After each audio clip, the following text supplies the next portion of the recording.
Hello, let's get started. I've been excited to make this folio. It's a little bit different. It incorporates some of my hingeless album pages that I did years ago along with the folio, so I've kind of combined the two. I needed a Christmas project for myself to get some Christmas pictures in, but I didn't have a lot of time. So I didn't want it to look like I didn't have a lot of time though. So my first sheet, and this is going to go on the left-hand side, is 9 inches by 8. And then my base is going to be 8 by 8 that we're going to build on. And we're going to score. I'll just go ahead and rescore this with you. On the 9-inch side, we're going to score it 1/2 of an inch and 1 inch.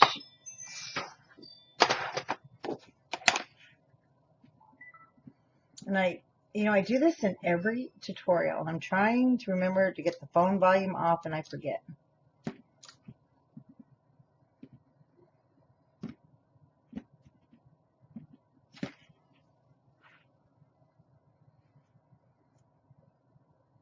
Okay. We're going to burnish up those score lines.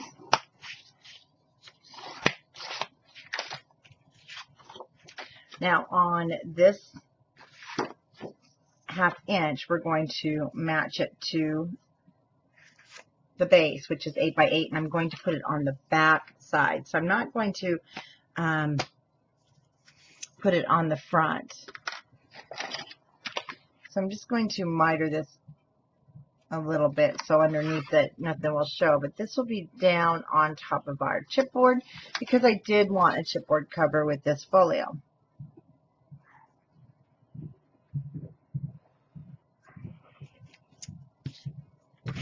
You might start hearing some background noise.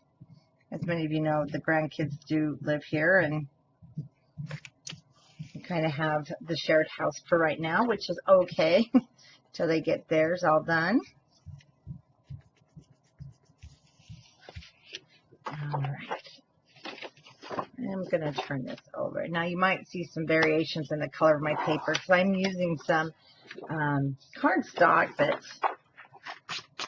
with some samples. It's still some of the linen, but it has some variants in color, so I didn't want to sell it, but I don't mind using it. So that's going to be the base piece that will fit down in our 8.5 by 8.5. Now we want to build our page that is going to go here, which will be the hingeless pages, but they're so neat because you can put so many pictures on them.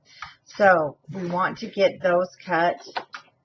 And let me grab the cardstock and I'll get those cut, and then we'll score and we'll get them all laid down. So our pieces that we're going to cut, we need them to be 8 inches. I want them to be the full size of the page. So they're going to be 8 inches. I'm just going to trim them down a hair, and they're going to be 8 by 6. And I'm going to cut 5 of them to start with. Because I'm making this right from the start with you, a lot of times I get questions, how do I know what size waterfalls or these waterfall pages? I want to show you. We cut these 8 by 6. I'm going to lay these down, and your scoreboard is a great tool on the 8 by and the 6-inch side. Now we know we're going to score at 1/2 of an inch. So my next waterfall, and even before I score, I lay it down. Now this one's going to sit at the 1/2 inch. I'm going to set my next one at 1 inch. My next piece at 1.5 inch. And my next piece at 2. Now, I know we're going to score at 1/2 of an inch. This brought me to almost the 8-inch mark, and that told me I needed 5 pieces of cardstock to make my pages with. And score on the 6-inch side, each piece at 1/2 of an inch.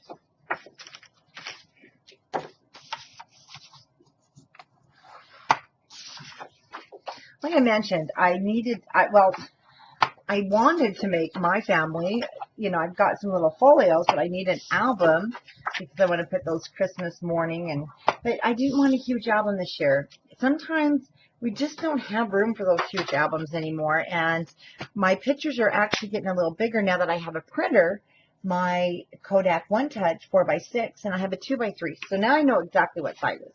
And that's what I'm really liking, is that I now can print out my photos at home. put them right in my albums, and I'm ready to go. But you got to admit, when you do a large album, to me, I think it's really for a lot of pictures. So maybe if you do a lot of Christmas pictures. This time I knew that, you know, the kids are getting older, so I won't have quite as many. But I've got to have an album, and I thought, what about a folio? But I wanted a hardcover so that I knew for years to come it would sit nicely on the shelf. Now we're going to put this together like a waterfall. And that's one reason, too, we have this 1/2-inch gusset. So we want to put down our pages now, just like a waterfall. Now, I'm bending it back on that 1/2-inch. I need this 1/2-inch here to remember myself. To remind myself, do not cross that line. We're going to start laying them down. And it's kind of funny, and that's another reason this paper's not sellable. Some of you know I have a new puppy, a beagle. And his name's Wilbur, and he's the joy of our life, but he has chewed into some of my packages of paper. And he is a puppy. He's only 11 weeks old, so I've got some teeth marks. But don't worry, we're not selling those at Country Craft Creations. Only the non-puppy marked paper. All right, so remember we've got that 1/2-inch kind of gusset here. I want to make sure things are top and bottom. Using a dry diaper wipe I like to clean up with.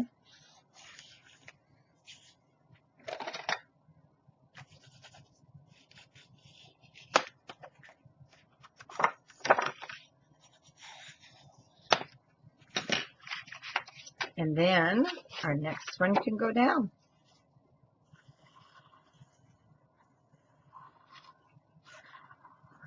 Now, we'll also be doing a closure, magnetic band, so that it will keep my pages nice and closed. And I'm really excited about this. I love the size because my camera is there's Wilbur, 4x6. And see, they're going to fit perfectly there.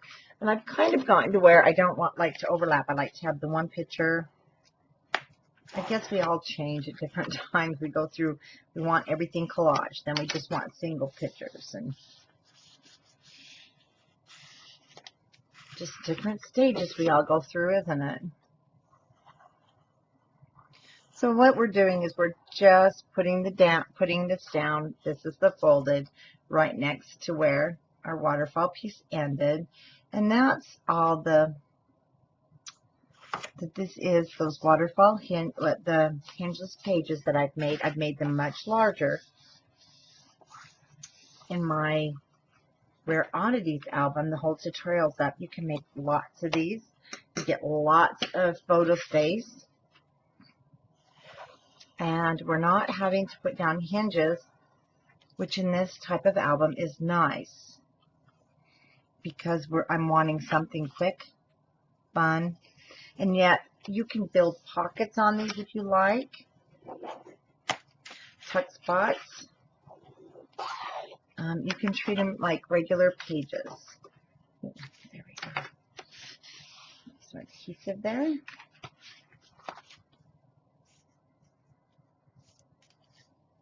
It's just a little short.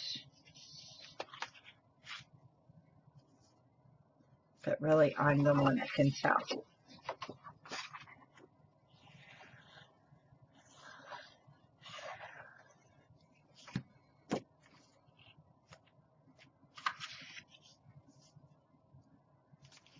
Now, when I got to the end, see, now it looks like there's another waterfall behind there.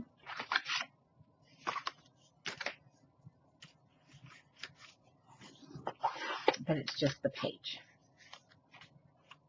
Oops, I hit the keyboard. Hold on. There we go. Make sure our recording's still going. And I'm going to go back, finish all these down.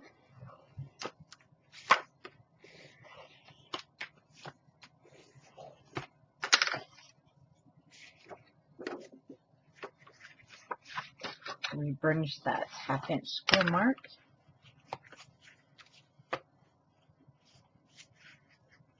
And there I have my pages. 4, 5, 6. Now, let's go ahead and put down our closure. So when I was cutting mine, because I was using 8-inch papers, I came out with these pieces. No, when I was cutting my 8x6s for the waterfall, these are 8 by 5. And I know I don't need to have my closure that wide. I do want the length. And I want a pretty wide closure. So I'm going to go with 3 inches on this one. Save that. That's going to be a great belly band or whatever we need. Open your book. And I'm going to place this somewhat in the middle. Let me get a, so you can see what I'm doing here. So this is going to come up on the pages. Now, I want this piece to wrap to the back. So I'm just going to make a mark because I do want a better score line. That looks like about 1 3/4. Doesn't have to be perfect or right on, but that will give you a nice crease. Okay, now there's something else I want to do with this. Like I said, this isn't our usual linen cardstock. It's one that came and it was a little damaged. We had it and then the puppy finished damaging, but I thought I'm not going to waste it. I can use it for my projects. So I had to, I'm noticing a little cracking. Anyway, this is now 6 1/4 inches by 3. So I'm going to take another piece and I'm actually going to cut it at 3 1/2. Use my big cutter here, and I said 6 1/4.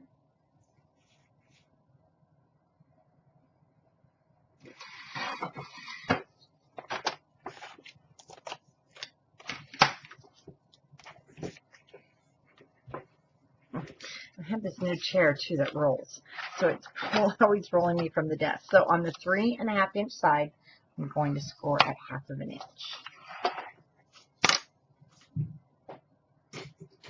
Then I'm going to grab my angle cutter.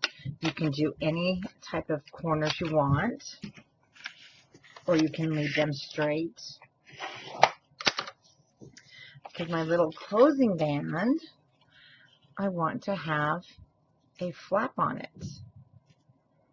So I also need to check side to side to make sure it's going to fit. Looks like I'm a little, just a tiny bit long.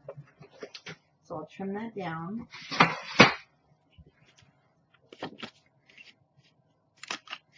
Then just refix my corners.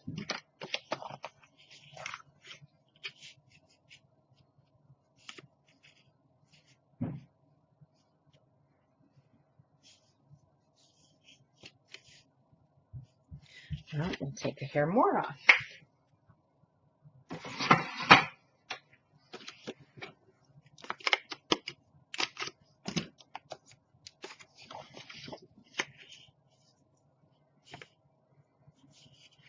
And that's just a fun little place for a 2x3 picture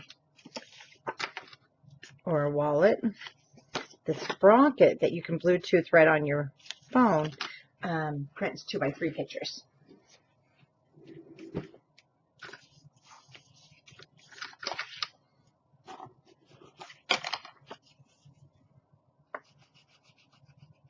So I did miter those corners. If you're a beginner, this is a really simple folio album that you can make.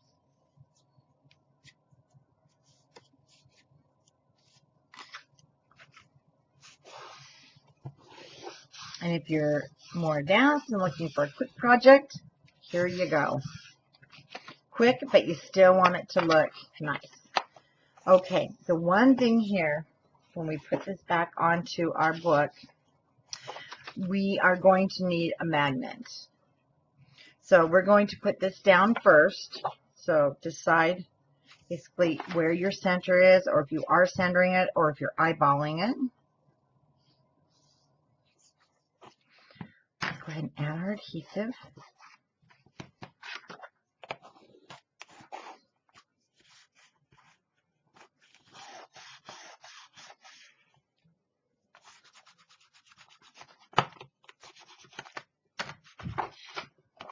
All right. Then with our large magnet, because I don't want to use too many.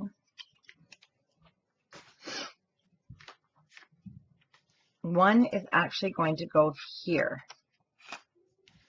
Okay. Now when it comes down, I'm going to go about 2 pages in and let's see where it grabs. So now I'm just going to move this back, because one thing you got to make sure of is it far enough away from the edge. And it looks like it will be. So I'll remove my adhesive backing.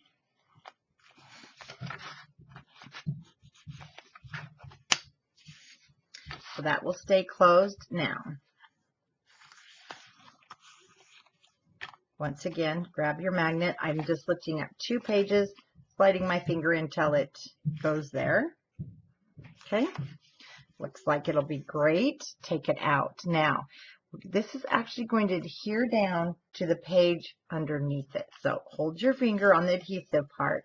Let it grab naturally and then push down. And there it is. And it's far enough away from the edge. Now your flap will stay closed. Nice little place to journal or whatever you choose. And that will hold that down. Now, over on this side is going to be our pocket. Okay, let's go ahead and cut our piece. The inside here is 8 inches, so I need to cut a piece of cardstock that is 9 inches because we're going to score it 1/2 inch on each end by 5. So I want my pocket to be a little higher.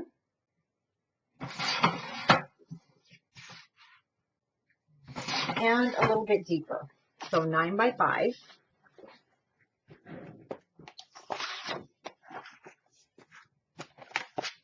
And we are going to score this. I'm going to score the long side at 1/2 inch and then my 2 short sides at 1/2 inch.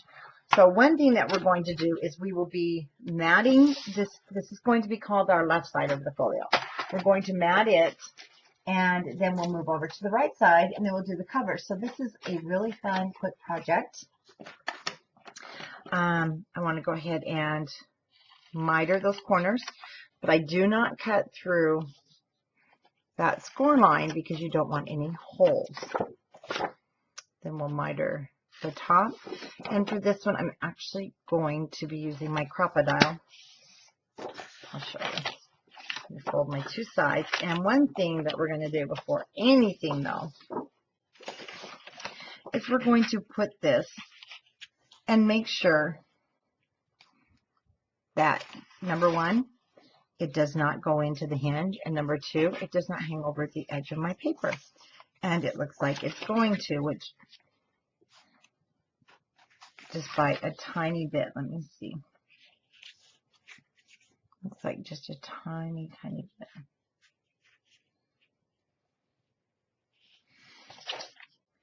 Yeah, I can't put it too close there. My book has to close. Okay, so this is what I do when I have that little bit of an issue. I take my 1/2 inch score line and I'm pulling it forward. You'll see it move a little bit. You can kind of see it buckling. There we go.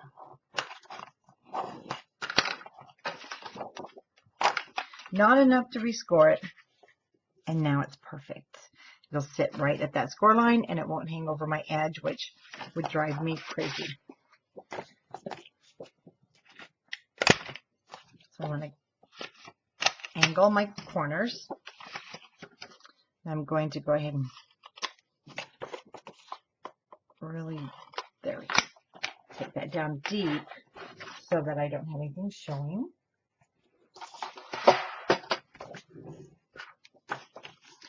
I'll bring up the bottom.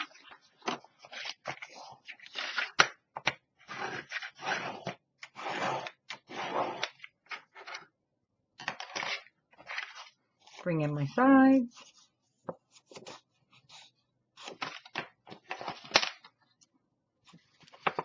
Just miter that a little bit.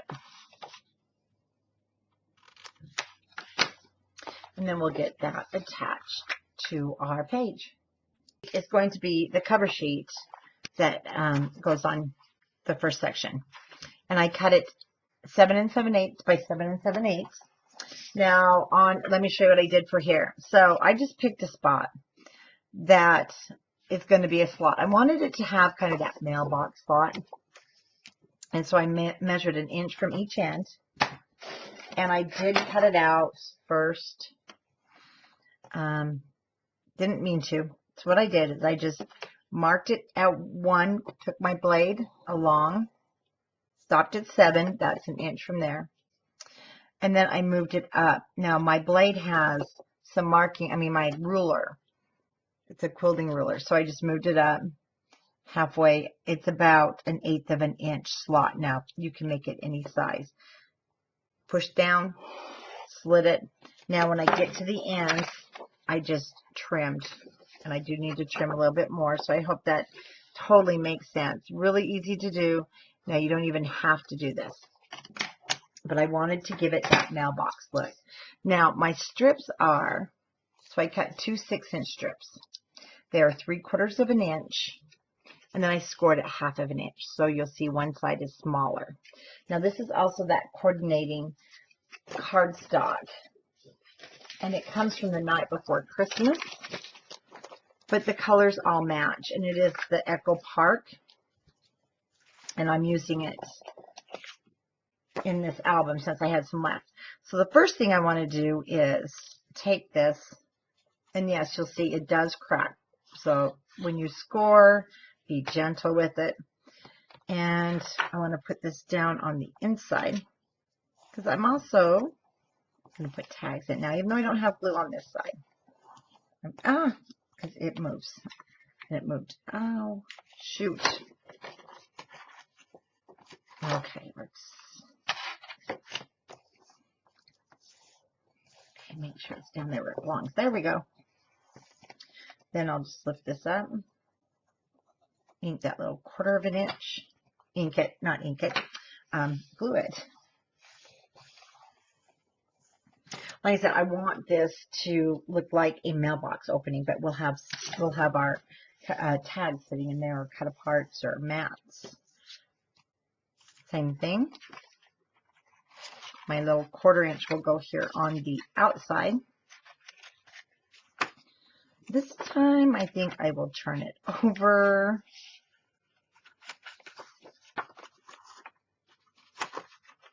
All right, come on.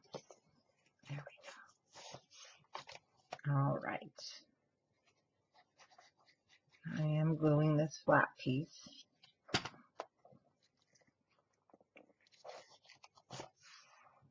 So this is the back side.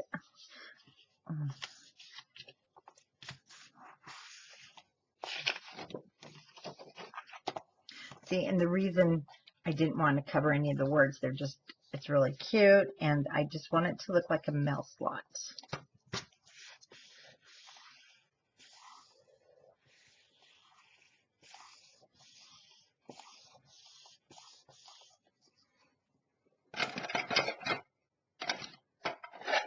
Another spatula, I did take some up to wash.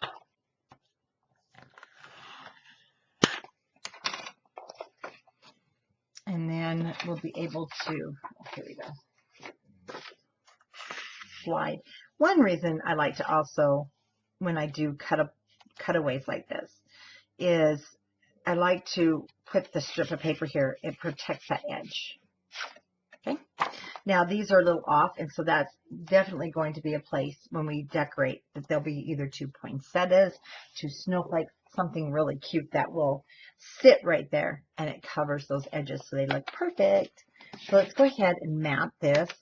Ink our edges. I'm using the black. You do need to be careful with the white. I'm finding even the Prima has smeared just a little bit into my white, but it's okay. I'll be putting a little bit of snow on here, so we'll be doing that during our decorating phase. So I'm going to open, okay, let me take our pocket off. I'm going to open this up. Now, what's important here, when we mat, remember we need this space down here is where you want to put some tags. So we're going to glue the bottom and glue the sides, and we're going to glue the top part. You do not want to glue this bottom section at all. So we do want to glue the sides, okay, all the way down. Now we're just going to add our adhesive.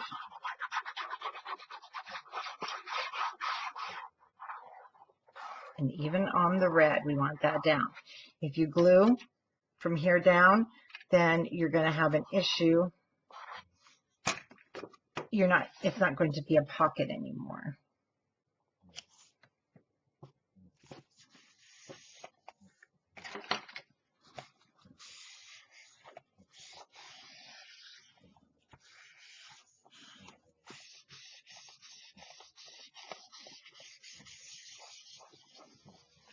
Let me make sure everything is secured down.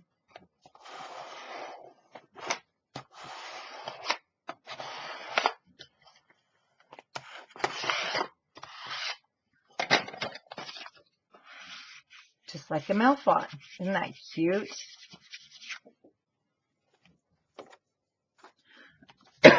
Now for this side, we've already made our pocket.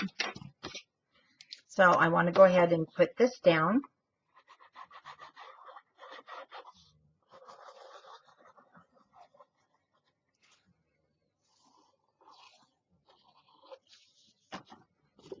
All right, let's make sure our edges match.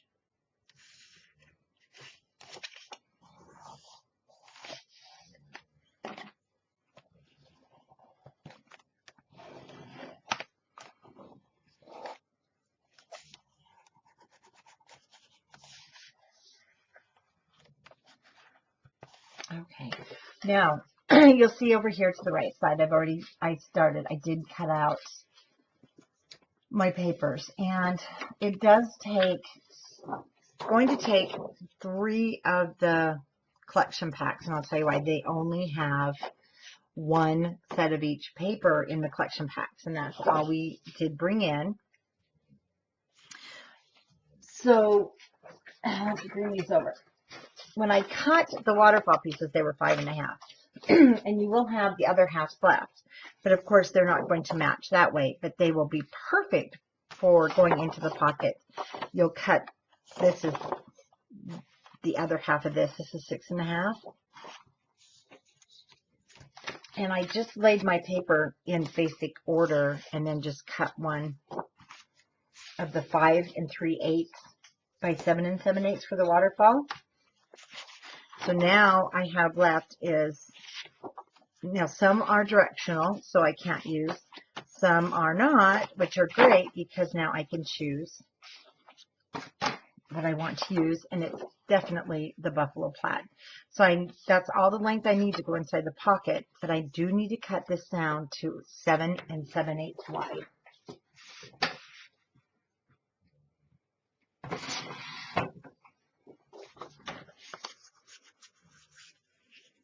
And I didn't measure properly, of course. Okay, we'll go green. What did I do? Oh, 6 7/8. Whoops. Well, good thing I'll still be using that.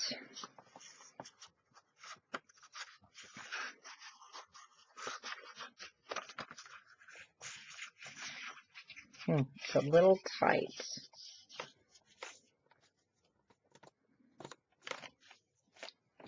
Okay, then let's decide what's. Now, I am using this piece over here, so let me look at some of the back sides. Here we go. So I knew my pocket, again, is the 7 7/8, and we did I made mine 5, so this is 4 1/2. So 4 3/8 by 7 7/8.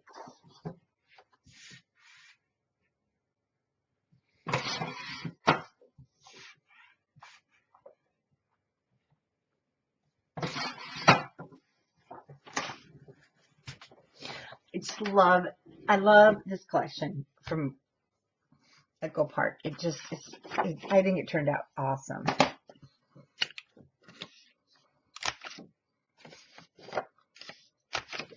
Okay, we'll do those corners.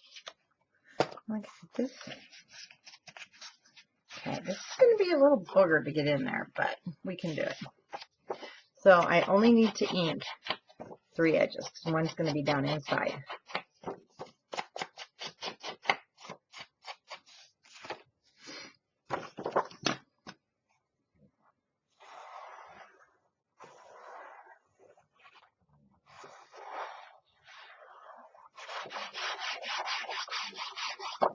Oh, I went a little crazy. All right, this is going to be a little tight. So I'm going to grab my book at the side here so I can slide this down in.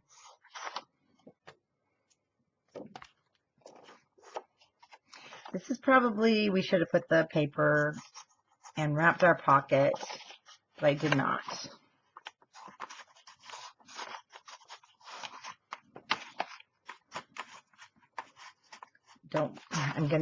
I need to trim the paper. I'm going to have to.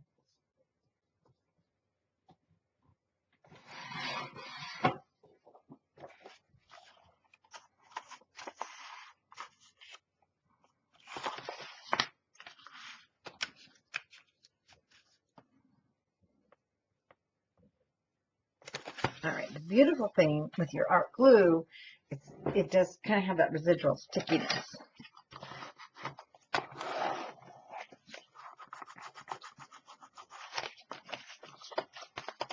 And anywhere it didn't, we can just get our tip in there, but it looks like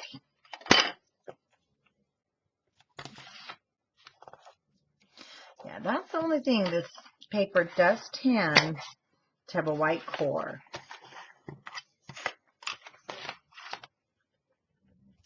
Nope, I think we're done.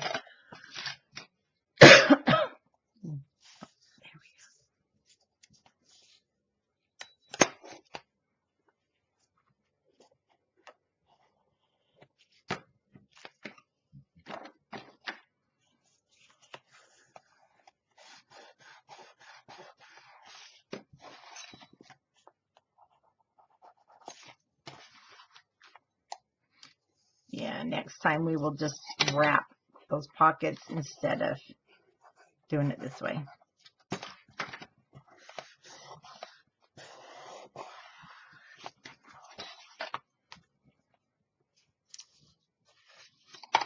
Clean off that glue. Put that nozzle. Oops, put that nozzle in. We'll clean that up.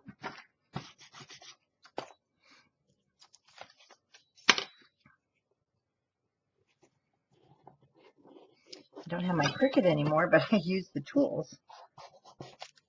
Okay.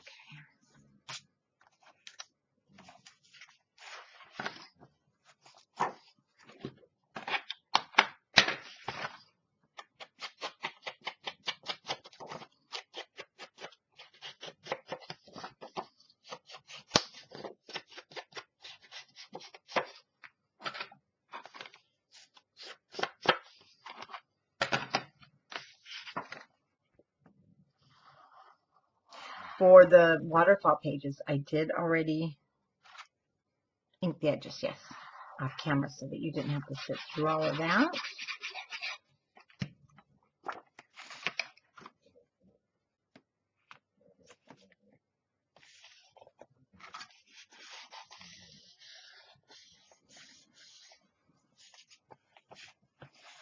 Now we will be filling all those in, so I will be cutting 3/8 of an inch strips for all of these areas. Serves as two purposes. It makes it look nicer, and it also strengthens.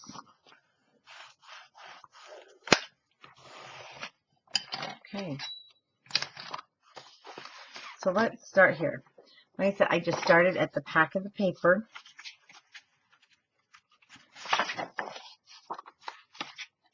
And I cut my 5 3/8 by 8 7/8. No, 7 7/8. And I laid those down where they belong. Now your back one might be a little different, so make sure you measure that spot. Because you can either cover that 1/2 inch waterfall piece that's scored and laying down, or you don't have to. You can make it look like the rest of the pages.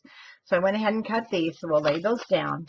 And then for the underside, I did cut the papers using that coordinating paper from, which was the night before Christmas for the back, because I had it left from the tutorial I did for that, and I thought that's perfect. Good way to use this. Like I said, it does have quite the white core on it. All right, let's just start laying our pages down.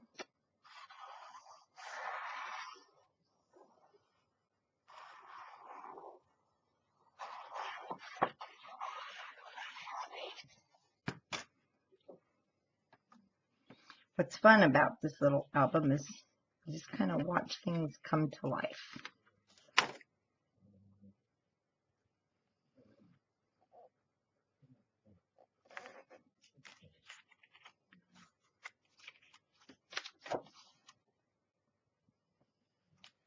Having it over here. I can't see my edge.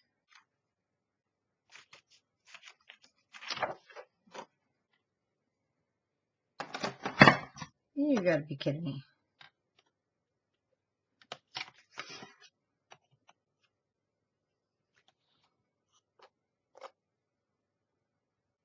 Well, I didn't cut it 5 3/8. Let me check everything.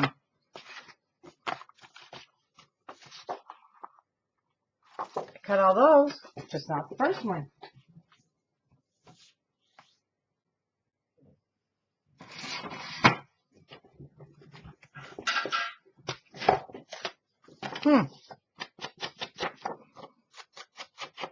Isn't that adorable?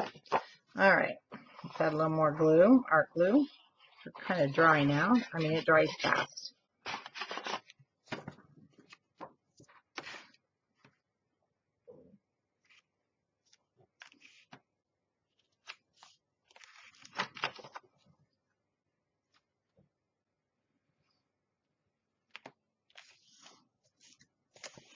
Wow, that black's kind of hard to see tonight.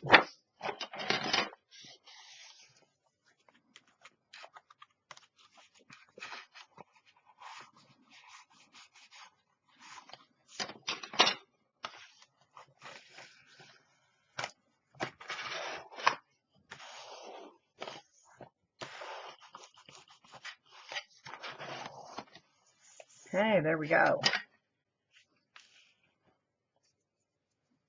Grab this.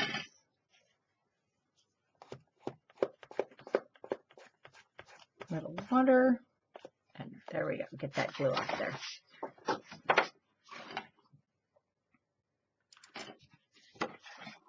All right, I want to check the sizes before I put this down. So this is just the gold color. Okay, we're good. It looks like I possibly cut everything else right. Now, the night before Christmas has the navy blue in it, so some of this, I was really glad that they did put like the gold. Then it made it so much nicer for me to use it up, and that meant I have no scraps left. I like getting rid of the Christmas paper and projects.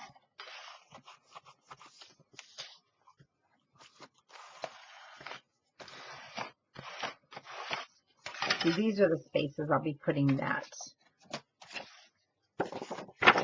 3/8 of an inch strip to make it look nice. So I have to check over on the puppy once in a while, make sure he's still asleep. Because when he wakes up, it's out the door to potty. Like instantly.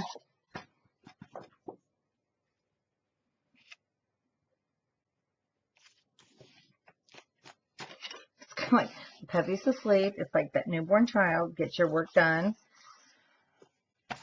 To heck with sleep. I have a family mini album to get made. I really love this. I love the size of these. You put a full 5x7 picture.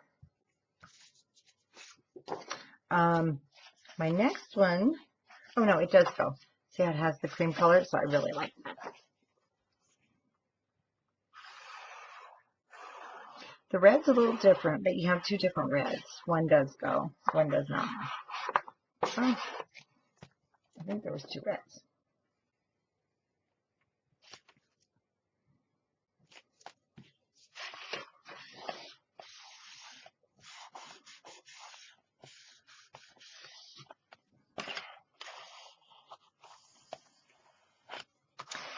This is nice too. It's not super heavy. I'm going to say it's a 60 pound. It's not as heavy as the base cardstock. So it's really nice. This paper too, Echo Park, is not as heavy as the Cartabella. The Cartabella is the textured. And of course, Authentique is nice and heavy. So this makes it nice when you're using a magnet that's kind of a distance from its other magnet because it will attach really well.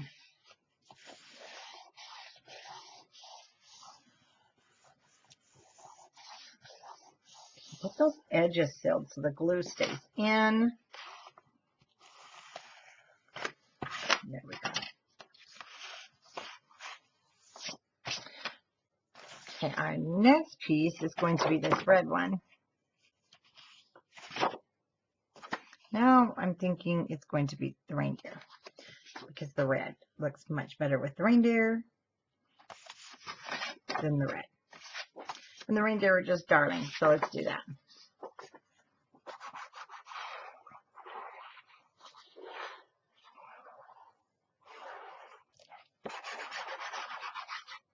And I'm really liking most of the lines now with Cartabella and Echo Park, mostly Echo Park. They have this matching coordinating cardstock. You don't get a lot in the package. I think there's 6 sheets. It's not super expensive. It is nice. It's not something you can score really. It's made just for matting purposes, and I'm liking it. And I'm liking that it's in the color family. Now this was a little off because it was for the night before Christmas, but close enough.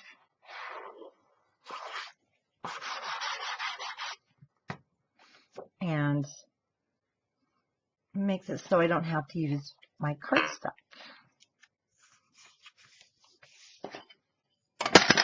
First, let's get that glue. There we go.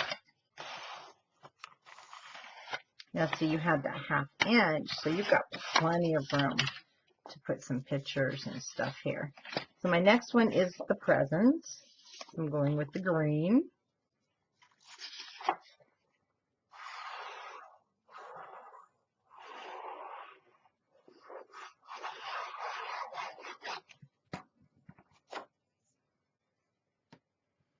If you notice, it also looks nice going this way.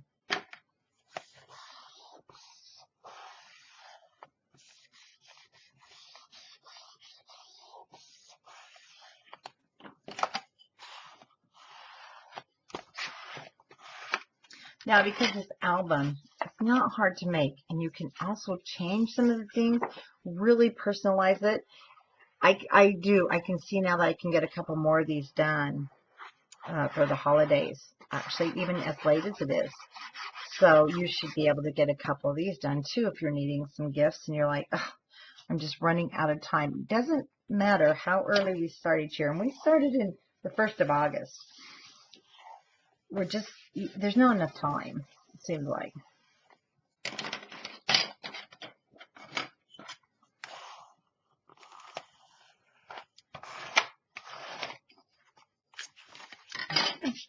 Now we've got the red. Now see, there's that 1/2 inch.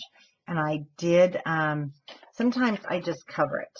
So then you need to make your paper longer.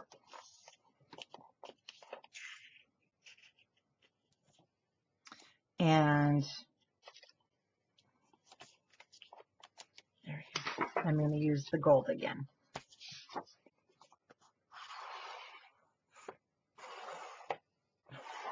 Stay on the paper. Oh, goodness.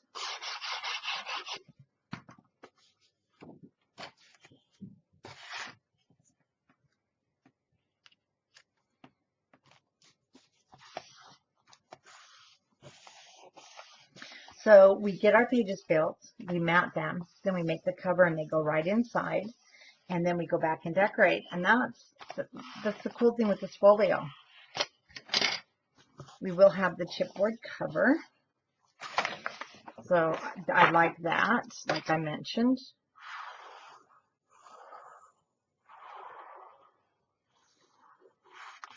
Oh, I cannot hold on to this. Okay.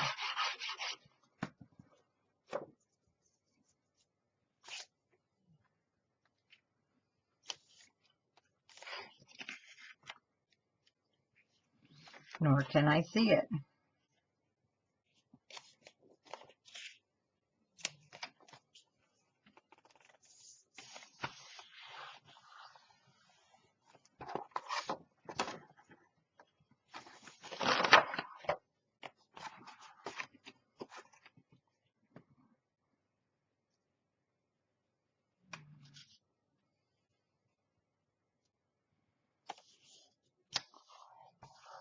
There we go.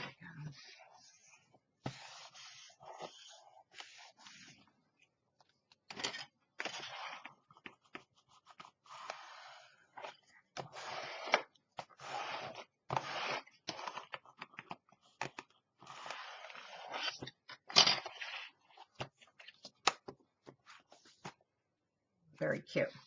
Okay, let's go ahead and mat. Oh, covered in glue. Let's mat this. So this is 3 inches, and it's about 5 1/4. It's going to be, 6 1/4.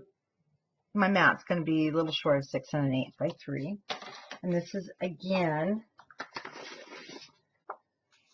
let me grab all these other scraps from cutting my matting. So you'll have different sizes of different things that you can use. This was left over from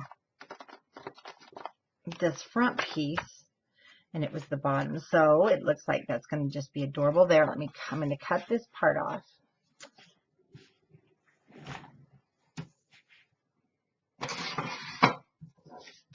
Get my 3 inches. 2 1/8.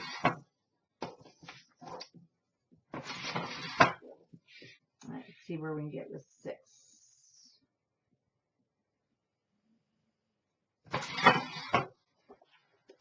And I did it.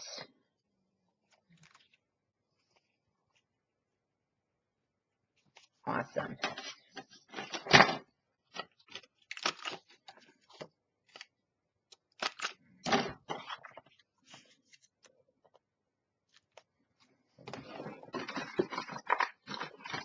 I need a wet wipe. These fingers are driving me crazy. Oh, whoops.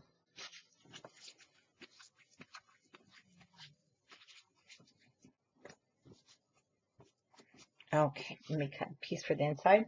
So again, I've got plenty of scraps I can look at, and I've got these. Be great for the inside lid.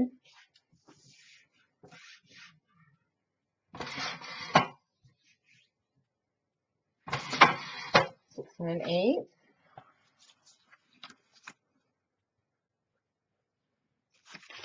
Then I have this piece. Now remember, we have that 1/2 inch, and you do want to go all the way. So we need another 3 inch piece. That's how our green foot, perfect.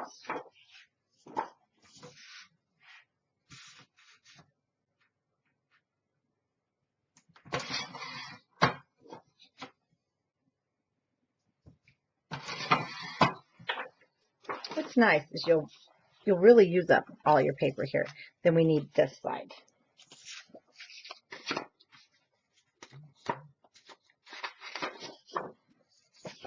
Yep, let's go with the black.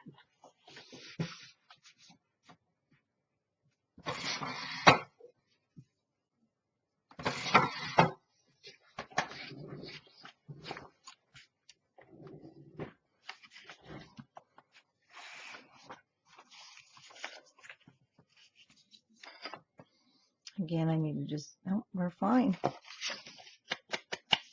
Quickly ink those edges.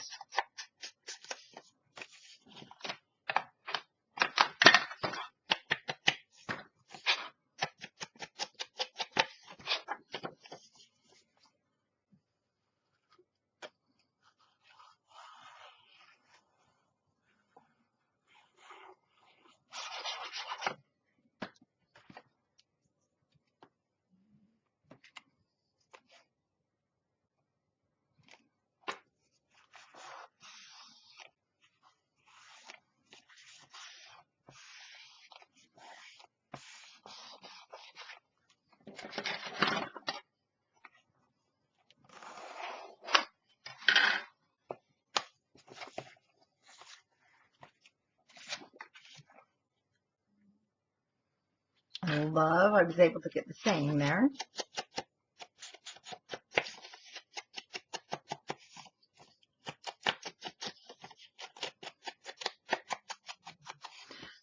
So actually I'm thinking I'll use a lot more of the scraps so that we can get this so you don't have to go to a third package, or if you're not using this collection, you may have plenty of another collection. That's the only thing with Echo Park and Cartabella, same company. They only put one design. And I love Authentique because they put two of each design. So just different companies, different things, that having two of each design is really nice. All right, so my plaid will go on the bottom.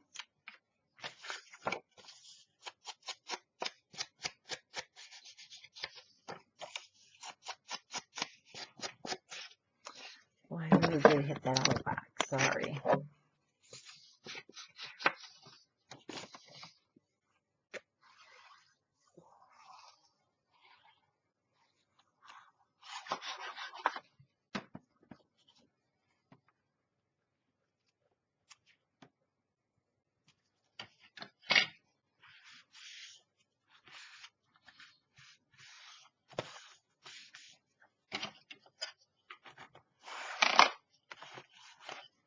All right, I'll just cut those corners.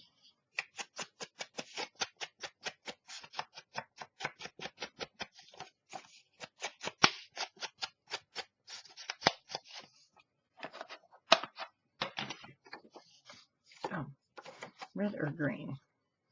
Been using a lot of red. I think I'll go with the green. I really like it.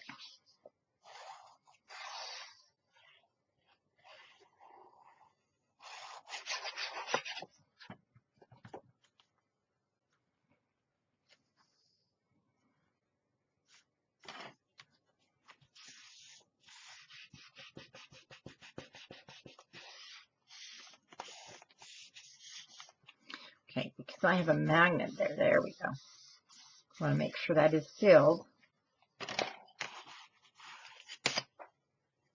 Corners are down. Clean off those fingers. And that is going to be that first section of our folio. One thing I want to go ahead and do in here is I want to cut a few mats. So I'm going to cut my first one at 7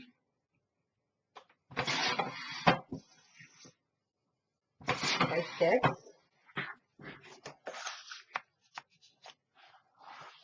And then I'm going to go 7 by 5. Or 6 by 5, sorry. So only 4 by 6. Picture.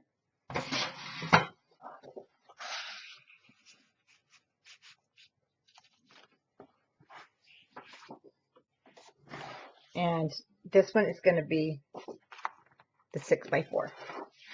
Actually 6 by 4.5. 6 by 4 picture.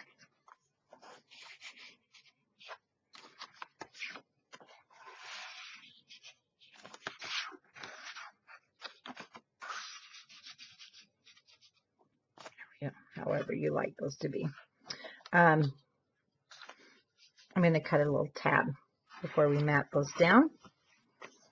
And the cute little, oh, it doesn't go there. It goes there. Belly down there.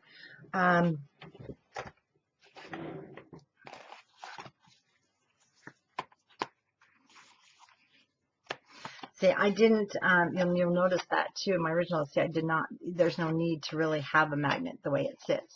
But this is going to be adhered down. So let's go ahead and do a strip right there. That's perfect. So it's 7 7/8.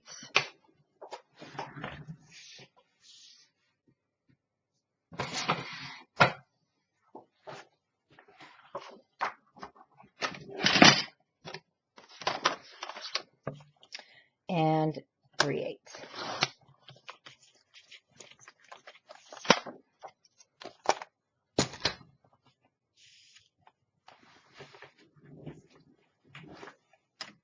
I'm going to use this all the way on the inside. So let's go ahead and finish this, and then we'll move over to the other side.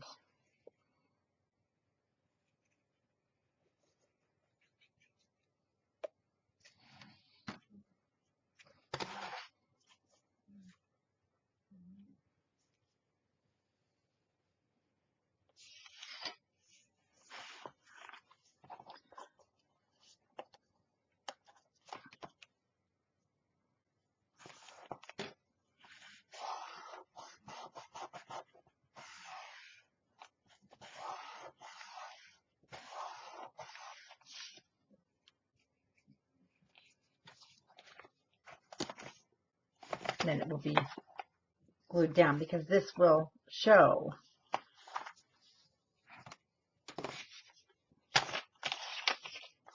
So let's cut another one at 3/8. I'm not inking this because with it being the white and it doesn't really show a white core, and I just really felt that black ink sometimes smears a lot when I use it, so better safe than sorry.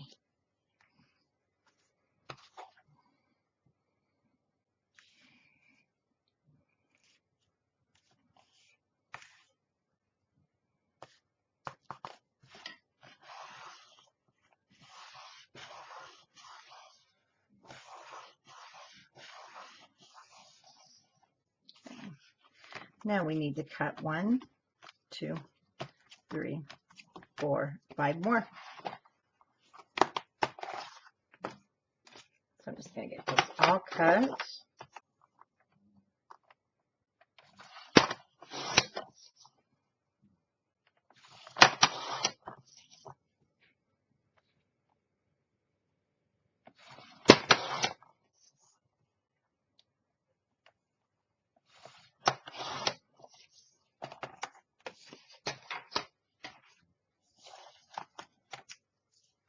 See, you can even leave it like this. I would mat the back, but you could if you didn't want to put it in a chipboard.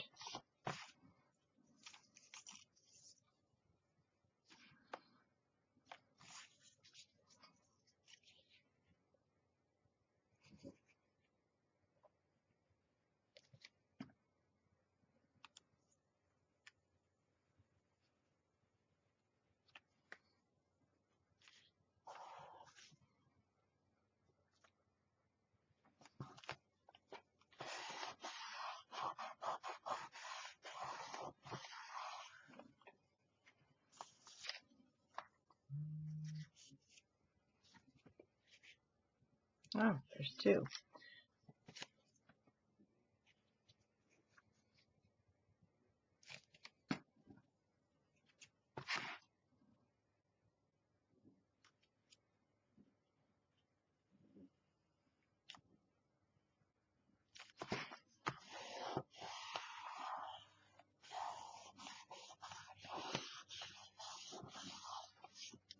Now it really just finishes it, makes it look really nice instead of just leaving it black. And doesn't take any paper. Oh, I gotta get that glue off.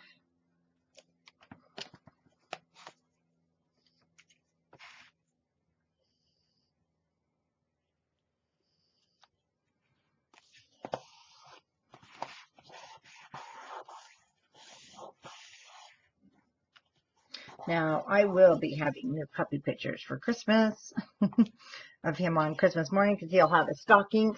So this is going to be his page, the Rudolph page. So that's that little goober. That's going to be his page.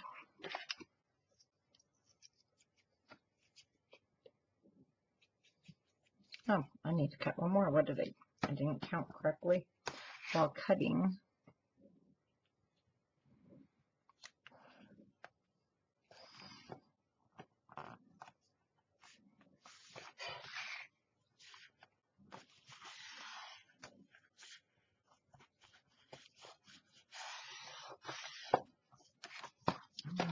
One more.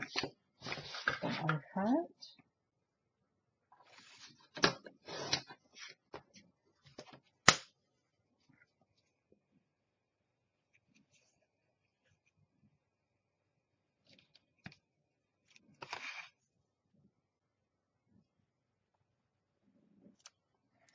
Okay, for the next side, we're going to cut our 2 pieces to start our folio the exact same way.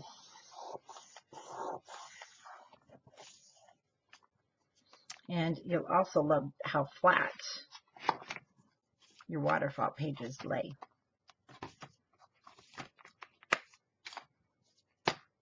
And the reason I don't mat these now is we'll come back and do those with scraps. I don't want to break into the newer paper. And we'll get our 2 pieces cut. So cut an 8x8 and 8x9.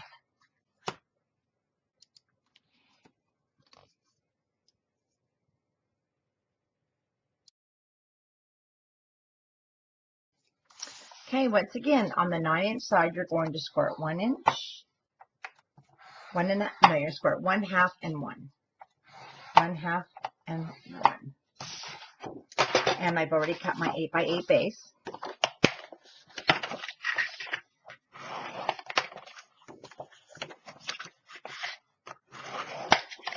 This is going to open from this side. I'm just going to miter those corners on that first score line.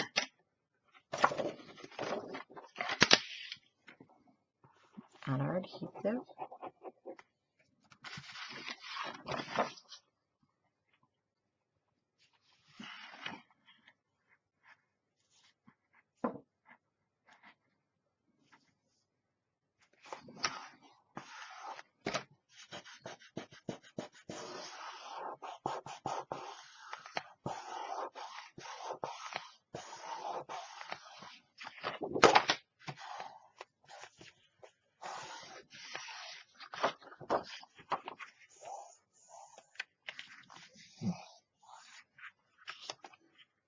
Just making sure everything is matching edge to edge so that we don't, if it doesn't, then you can always just trim that edge.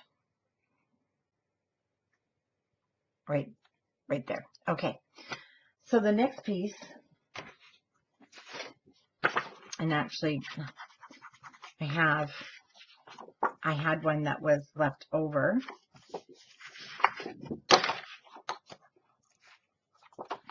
And it measures 5 inches by the 8 inches.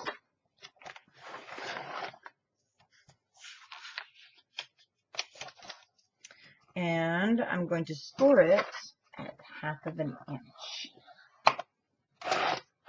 On the 5-inch side.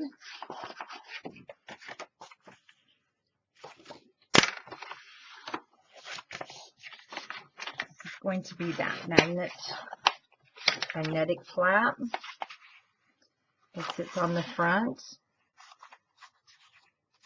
We also want to make sure it's matching the exact width, so nothing's hanging over. And mine is just a hair, so I'll just trim it up just a little bit. Oops. You know, I'm not very graceful today with this video. That happens sometimes. To miter my edges. Now, remember it opens this way, so we need this 1/2 inch gusset to our right. I'm just going to lay it down like so, and this is going to sit on top.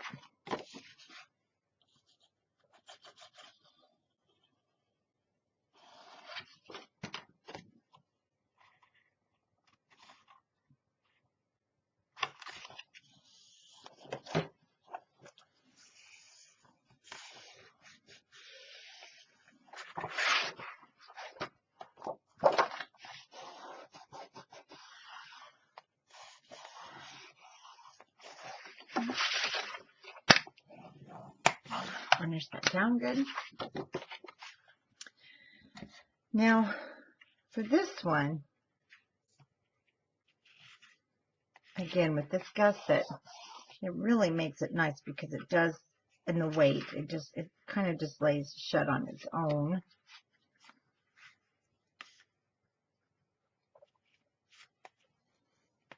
But we do need a magnet to close it here, and then we'll be able to use another magnet. I'll show you as we go, in case we need to close that page. So we're going to positive and a negative.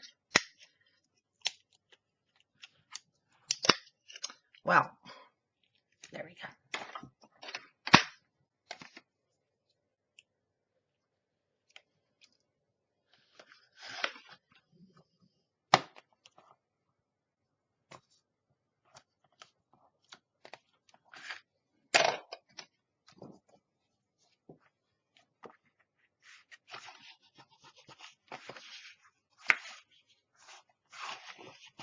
It's really stuck. There we go. When they really stick like that, there's a chance that they might grab each other and pull one of them off. So I like to use my score tape. There we go. Or you can use a piece of paper. It's much better. Now, on this front,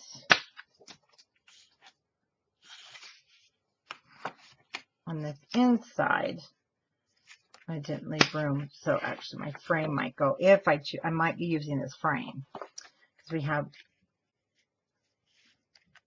over on this side. Okay, we'll see when we get to that point. Now on the inside, on this left-hand side is where I want to do the two different flaps that were down. So each one of those flaps, and you're going to cut your cardstock because you also want to have, excuse me, one longer than the other. So one is going to be 6.5 and one's going to be 5.5. And they are 4.5 inches. So 4.5 by 6.5 is your first one.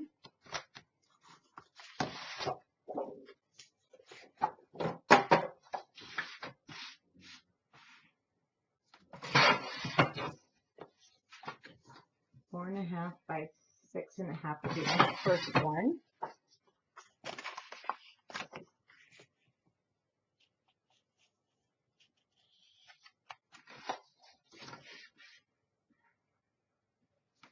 And 4.5 by 5.5 is my second one.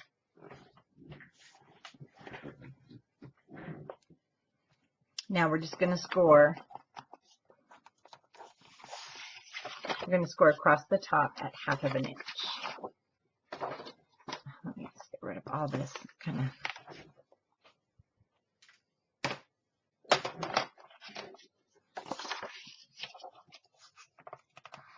So 1/2 on the 6.5, 1/2 on the 5.5 inch side.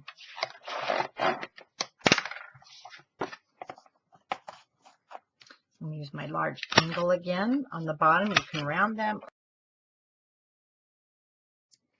Okay, so you can decide. I put my long one at the top and your short one, my short one at the bottom.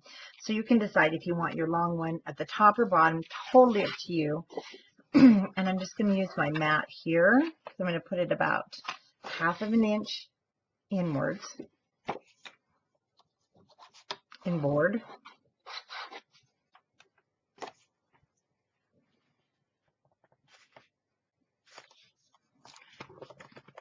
Make sure we're at the top.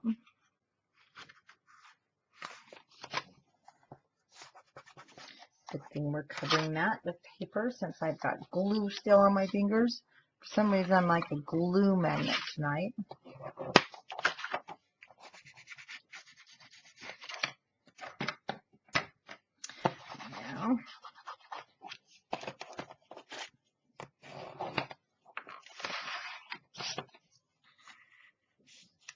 Now I want to bring this over far enough because we just want one magnet. You don't want to have to use a magnet for each one.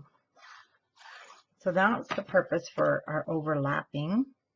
And it looks like I went in half of an inch.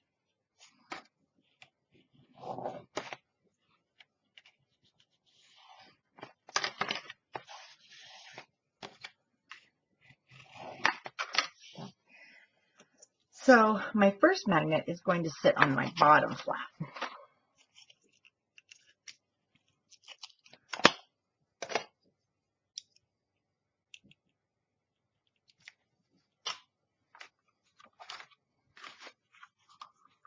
Kind of just put it there. I need room. Yeah, that looks like it's going to be just fine. So I'm going to raise this flap. Get a matching magnet on the back here. We want it on our base.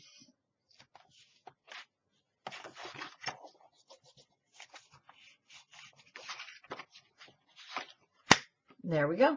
That way it's going to hold both sides down. Now we've got a nice picture space here, and then we have our two flaps for two nice big pictures in this cute little folio. Now in this one, so what I've decided, and I did it in my finished one, is I had these pieces, and I had them again on this one. So I need to cut this down to 8, but I'm going to leave it at 6.5.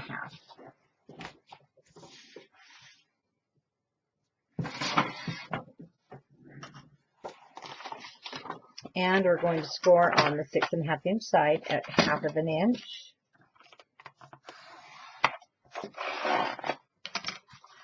And on this outside, you will have a finished because we've added this other flap.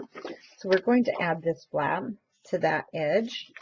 Now you can add it to the inside too if you like, but let me show you something.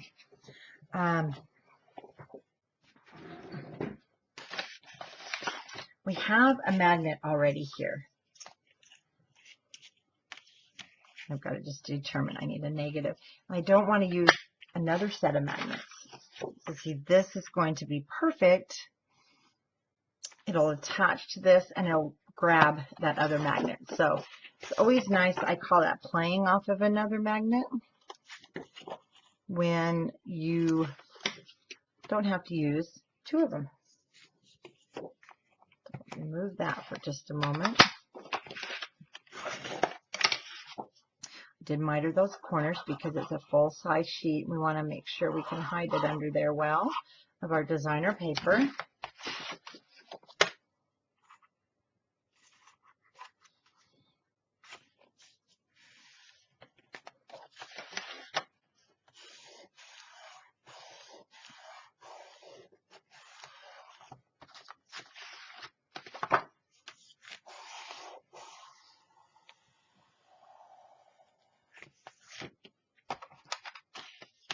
There it is.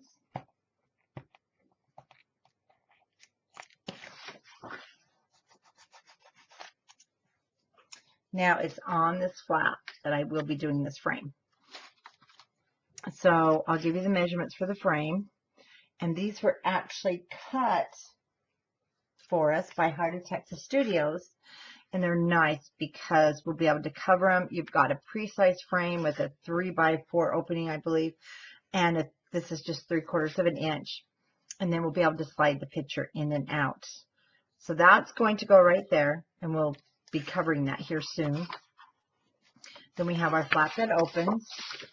So I do want to go ahead and angle my corners to match.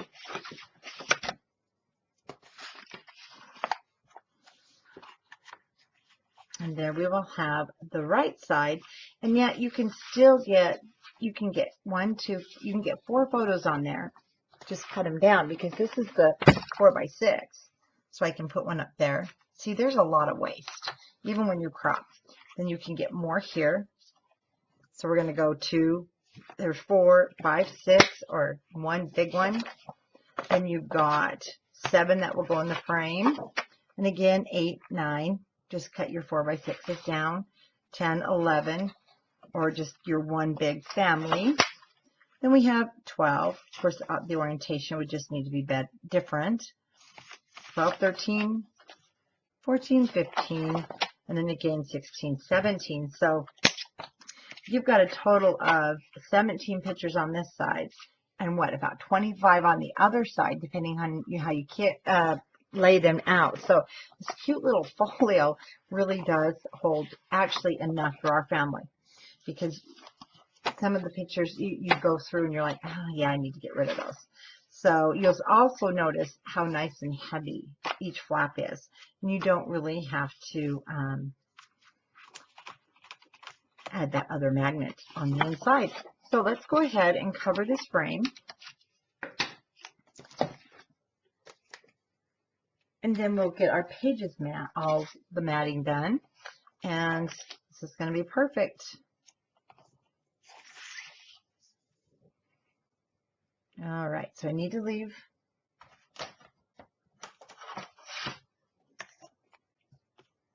about an inch.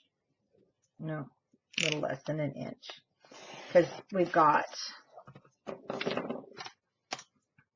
this is 3/4. Now I will cut it more after we get our frame down. This is just a light chipboard frame, and you can cut this yourself. I'll give you the dimensions. You can cut this even out of a cereal box, or we sell them. They're so inexpensive.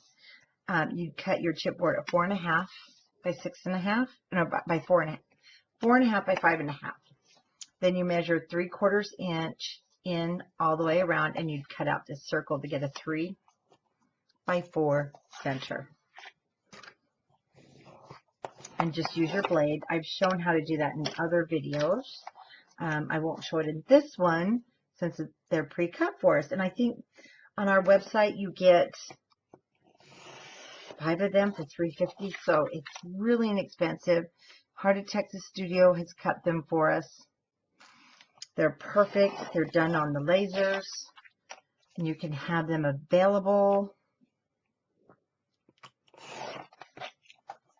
And no more trying to cut those perfect frames.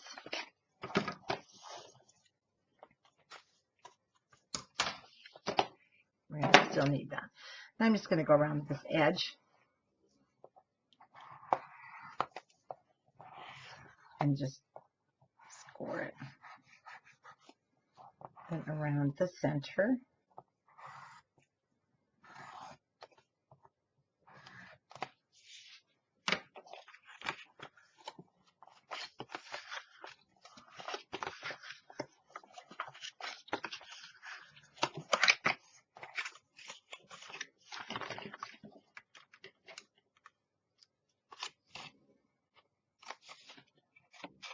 Just cut those corners.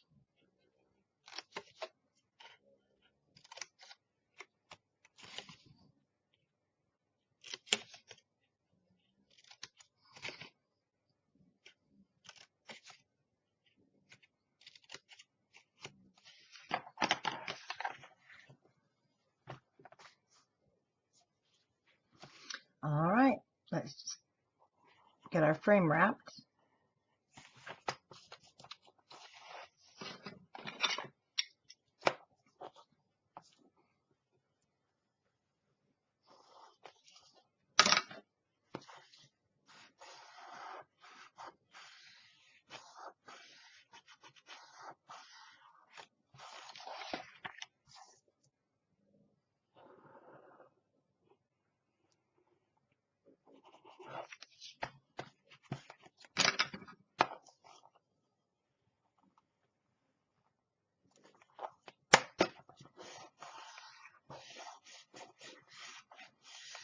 Okay.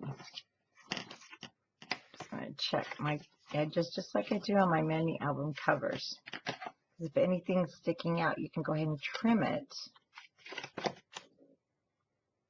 But do not cut into that corner.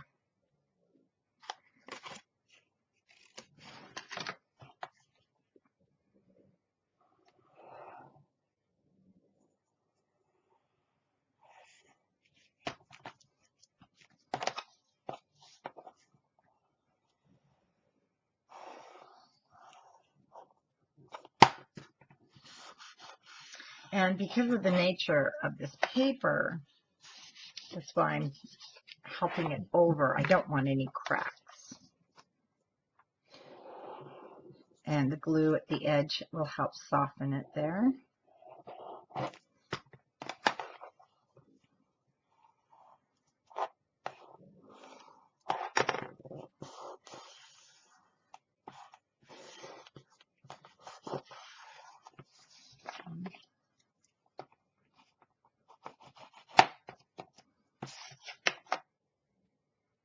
Corners look good? Looks good. So now we need to wrap the inside. So using my blade, I'm just going to go from the corner, halfway, corner up to that intersection, sort of.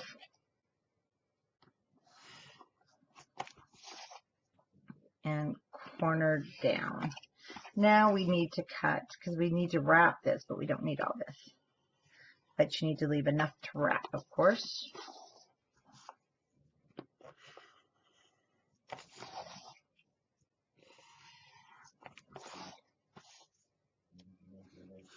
Go up just a little higher there. So let me just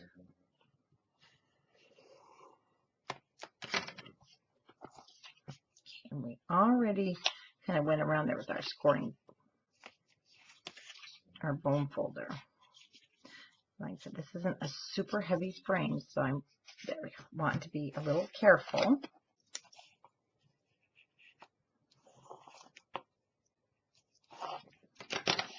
We'll start here at the top, glue along the frame again, and then on the paper.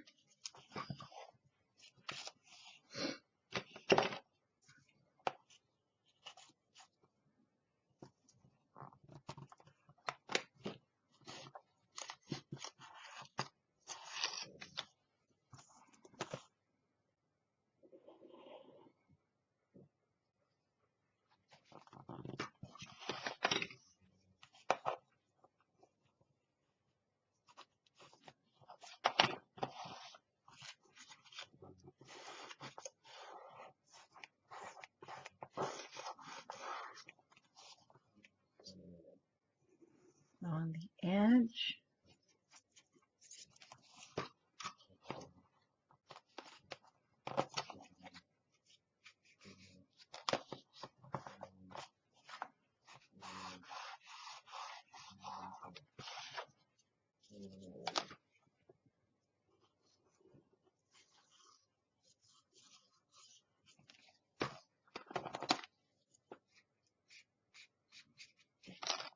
Now, one reason I didn't use the heavier chipboard frames is I don't want a lot of bulk in this album, but I do want the frames. I love them.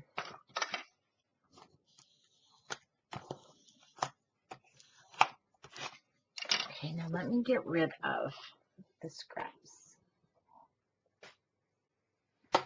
You have some options.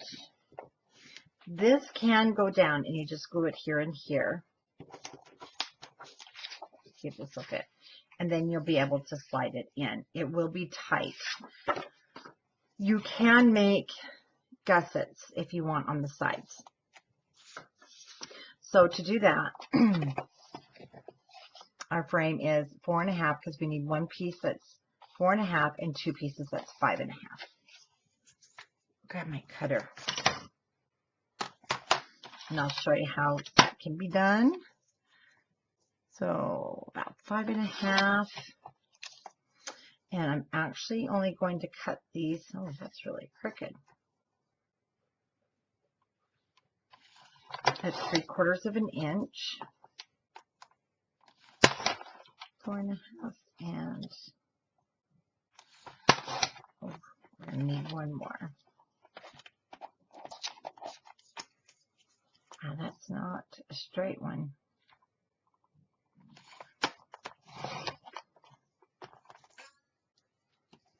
Go this way and grab another piece. It doesn't have to be the matching cardstock either, just so you know. So at 3/4, we're going to just score 3/8.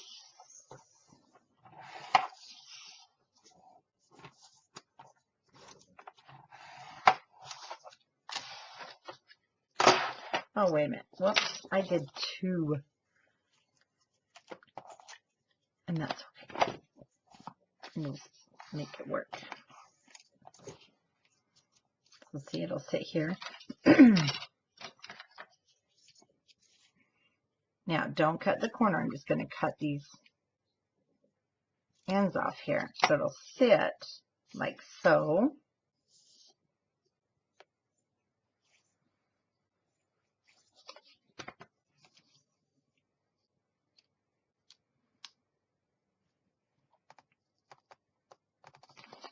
I don't put it perfectly on the bottom. I bring it up just a tiny bit so it doesn't show.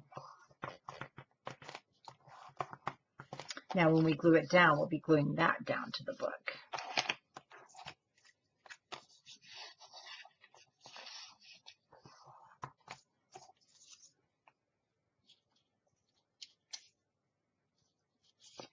And so you need it to be like a track. If you do that, it will be closed. Let me show you.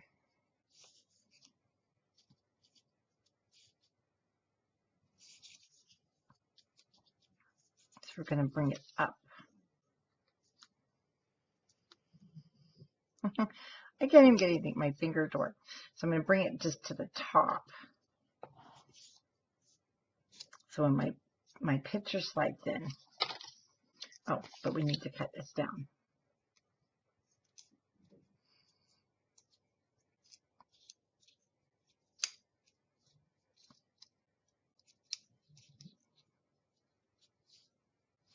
Okay, that one's going to stay straight.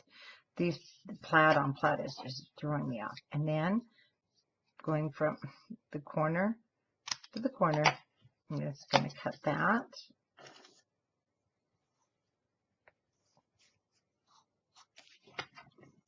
So it's going to sit at the top.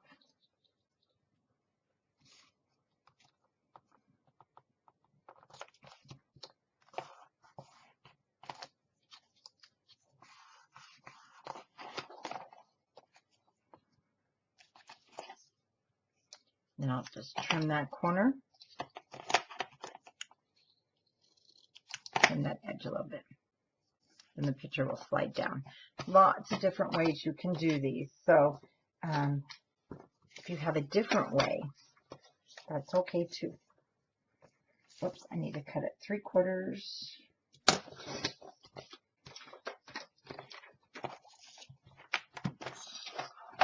And score at 3/8.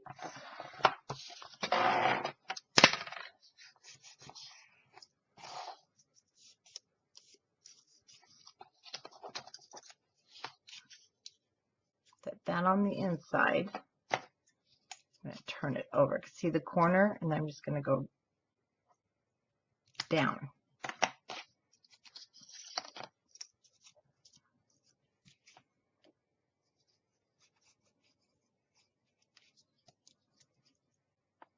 Bring it in just a hair.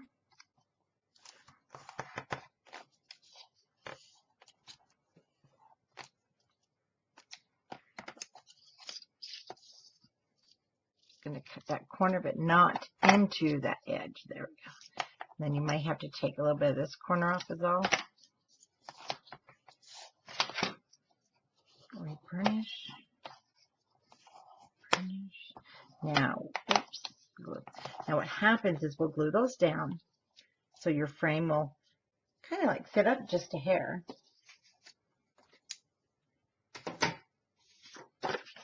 And then your picture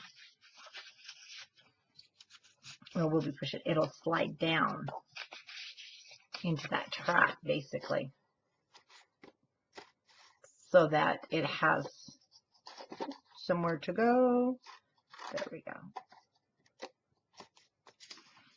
Like so. And over here, I am going to get my packing tape in the other room. So before I put this down, I'm going to cut a little strip of packing tape and put it across that so it doesn't hit on that edge of paper.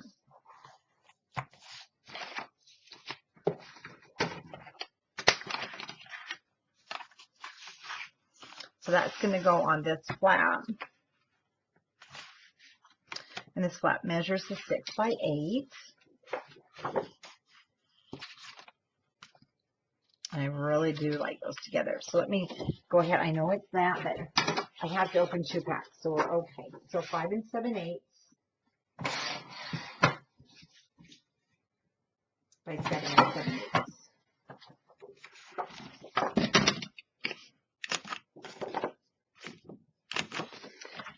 7/8. I meant to show you something else too.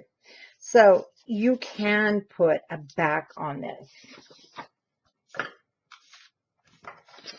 for instance. Okay, you cut your piece to match the width.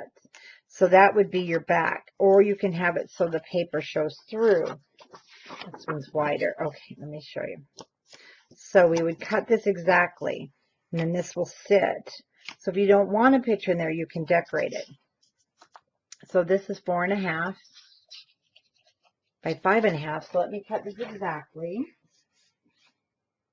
Maybe just a hair shorter.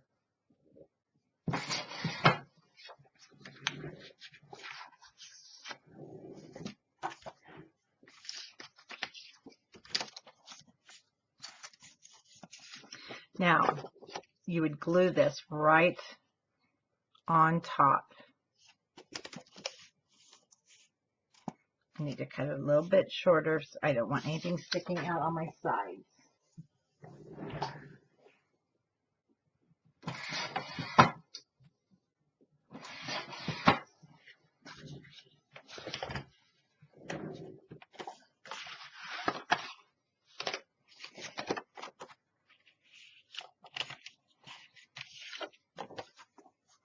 Let's go ahead and put it on here first. Now, when you do this, though, you do lose your pattern paper that you're using. So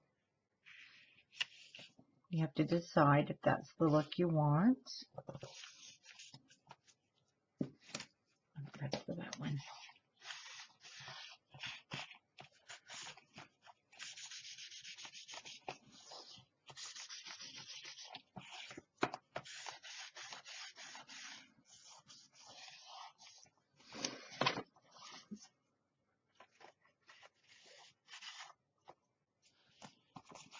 Okay, so your picture will just come down in there.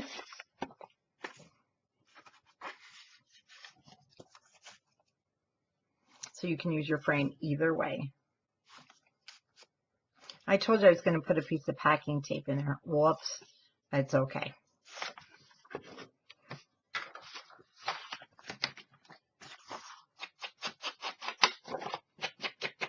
I know we jumped ahead for a minute. We'll go back and do the front.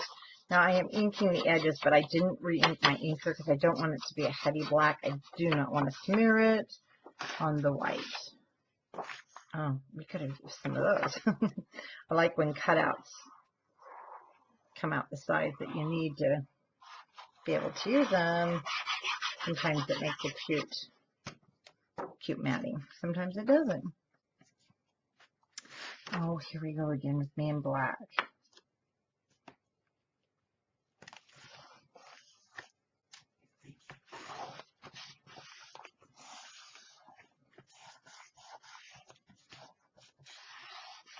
Isn't that just a pretty, I just love it.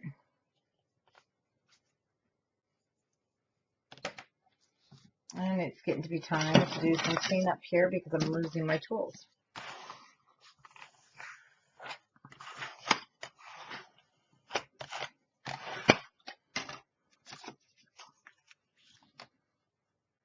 so we can have our frame up. Yeah, I think I do want it up because we'll do some decorating down here. Now, when you put this down, though, you're going to want to adhere the whole backing. Unless, shoot, you can use this also as a pocket. Very, very easy fix. Okay, you can use a pocket on either side. Just make sure you only glue 3 sides. So we'll have a pocket and a frame. And if that's the case, you don't want to glue the whole back if you're going to use it as a pocket. So I'm going to put it down a little bit.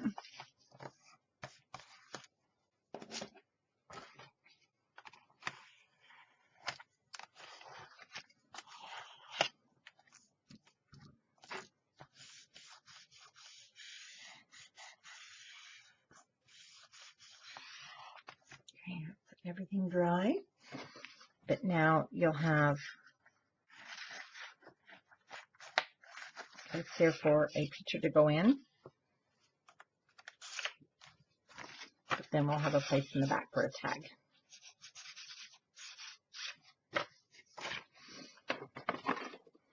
Okay, now we can start matting everything. I just wanted to get that frame done. And you also notice, see, the frame weights, it really weights that page down, which is really nice.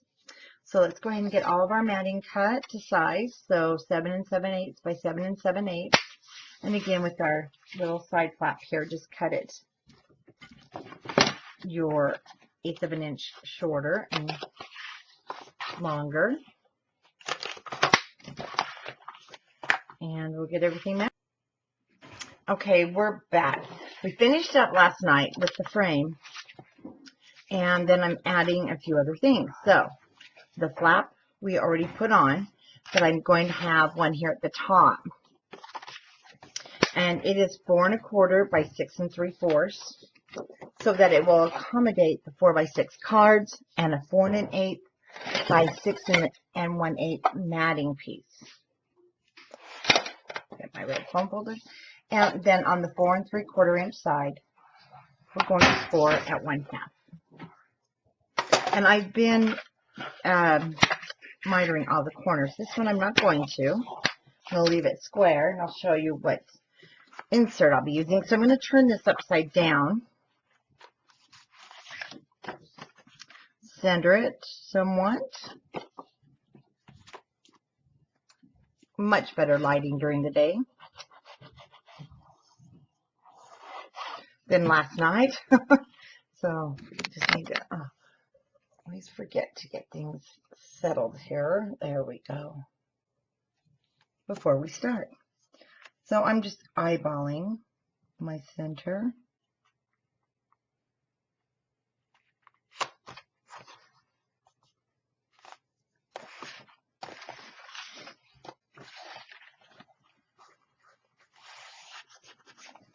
And I decided to put that there. We've got the magnet. It's going to hold it shut. And that was the perfect timing. We've got all of our matting cut. So let me bring this one because I'm using this for the back. So I chose this 4 by 6 card. Like I said, I have this new chair and it's pushing me away. It's driving me crazy. The matting is 4 1/8 by 6 1/8. The card is 4 by 6. So it looks nice. Gives it a little dimension. And black ink. Again, around the edges.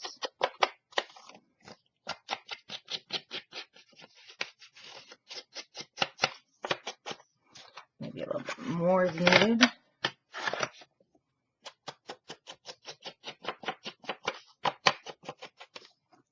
Now, when I have a white back like this, I turn it over because I'm going to be putting this one down.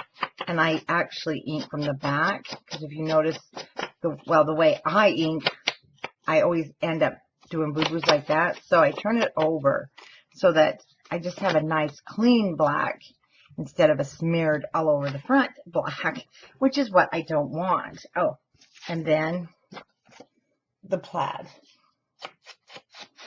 I want the plaid for the back. It's the bigger size, but it blends in well with the papers I've chosen. So I have had to open the second package. The reason that I'm finding the 3 packages may be needed is it depends on what you want to do for your cover, because you only have 1 sheet of each design. So if you are wanting to do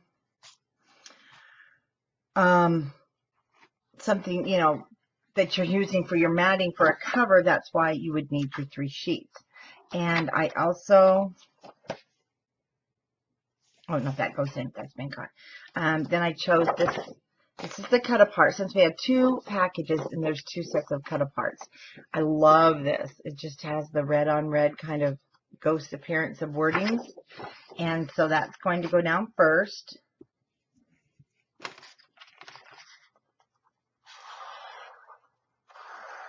And the cut aparts are great to cut apart, put in your file, and then you can use them for cards next year. I don't always keep everything. Like we've been doing a craft room de-stash over on Scrapbookers of Country Craft Creations on Facebook in our group. And so one thing we're really focusing on is getting rid of all of our scraps. So the goal is to use things up, don't save them. And if you are going to save them, make them so they're easily filed away. So you can not only find them, but you don't have a bunch of the scraps left over that don't get used. So if you're interested, over on Scrapbookers of Country Craft Creations, every Sunday I do a live video and we work on our destashing of our craft rooms. So it's been really fun to see craft rooms go from disaster to organized. Really fun. And when you get your craft room cleaned up, you feel like spending more time crafting.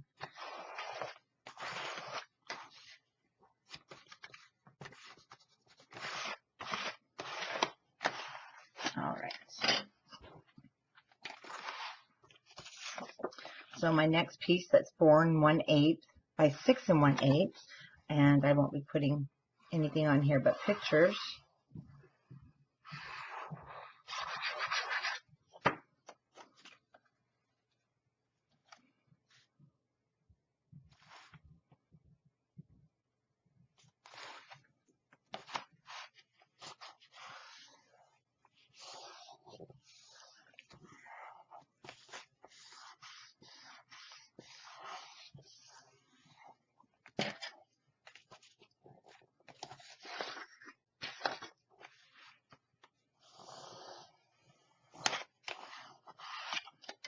Nice and flat, and reburnish because we kind of pushed it backwards. First I'll put down the matting piece. You can also put these together before you put them on. So if you want to, you know, put your cut apart on here first, either way is fine.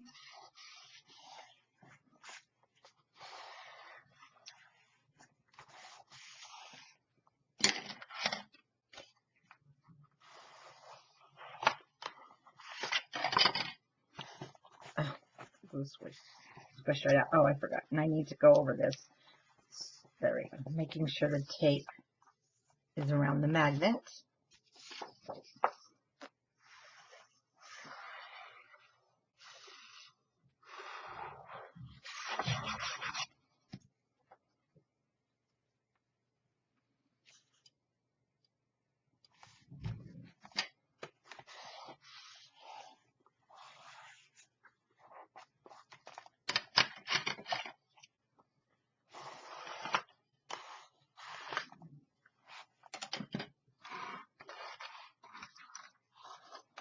And then this little flap. So I'm going to have my reindeer on the outside and the red plaid on the inside. Just loving the buffalo plaid, the reds, the blacks this year.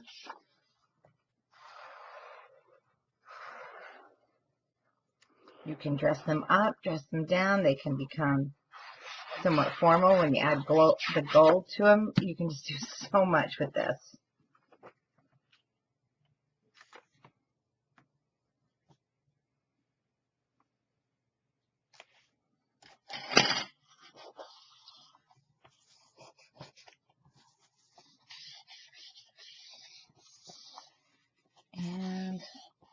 where your magnet is, so your paper is down.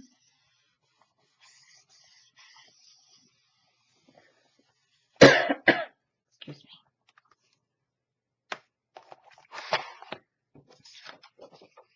And the reindeer on the front. So this one is a good example where I inked from the back. Oh, that would look nice too.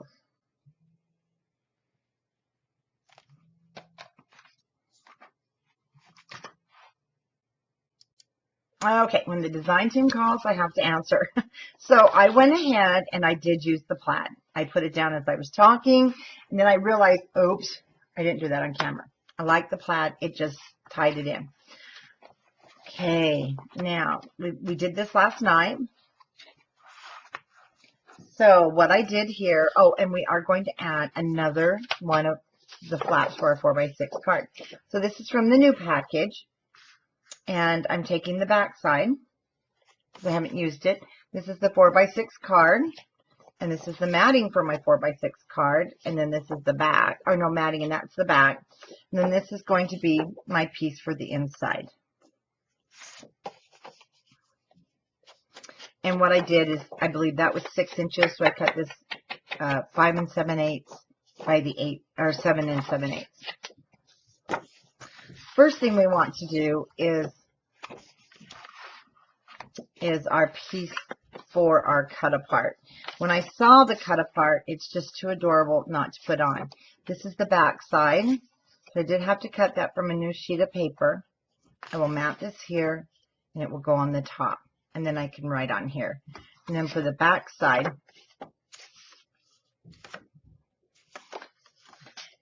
okay, I'm going to have to make sure, I'm going to have to turn this over because I need my reindeer going that way. Ah, I don't think I can have my reindeer. I cut them wrong. No matter what I do. I did that. Well,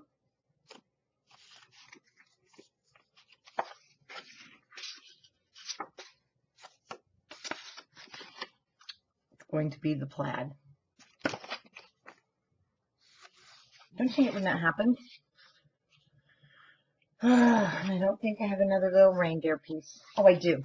Let me just cut it and do it correctly this time. So, 4 1/8.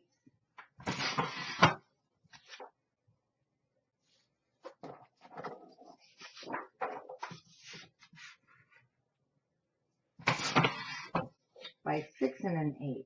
So this is why you should never cut the corners or do your edges if you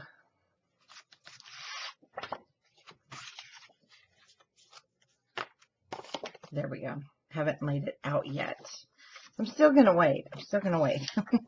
So again, I'm going to center this now. Remember, we have our scores marks over here. Some more burnishing.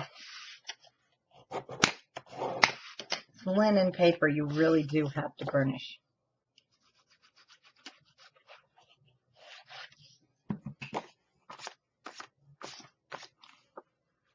Just in the center. I'm keeping it just about a 1/16 of an inch away from that hinge.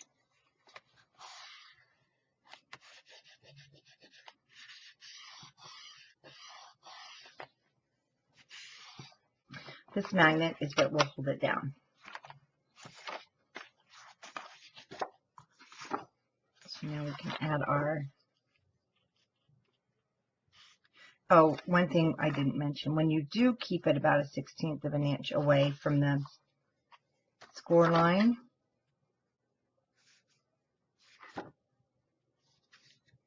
it will change the size of our matting.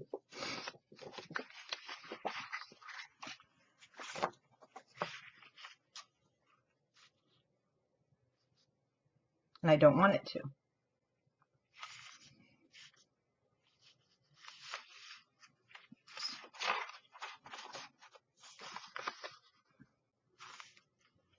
should have done this first.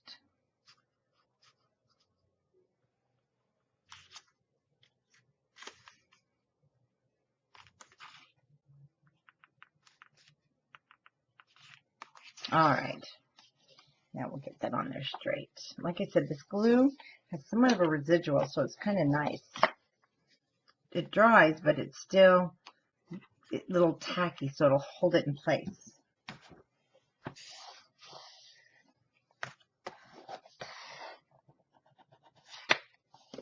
Oh my goodness. That's the only problem with videoing in the morning.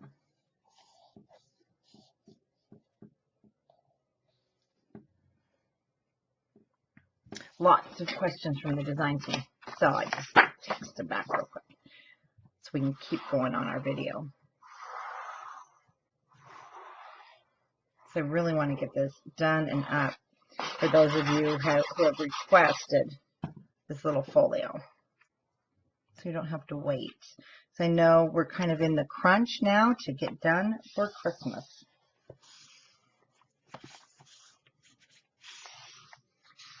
Close up those edges.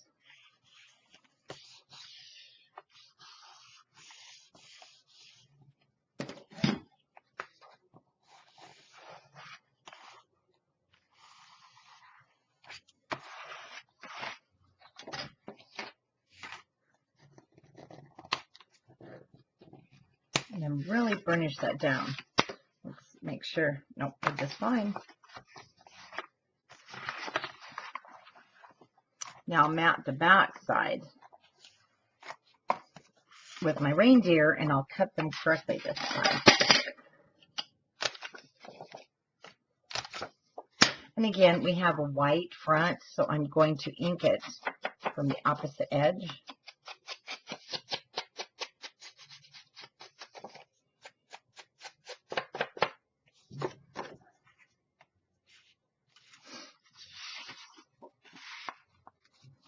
There, that helps break up all that dark color while I'm matting.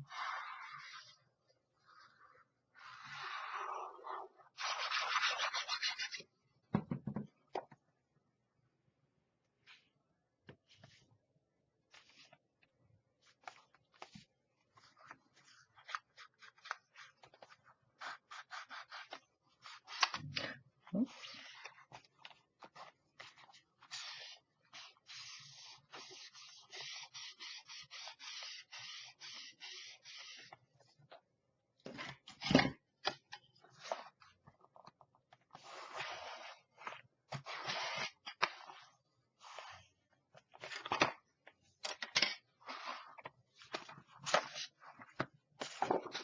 Okay, down goes my matting piece.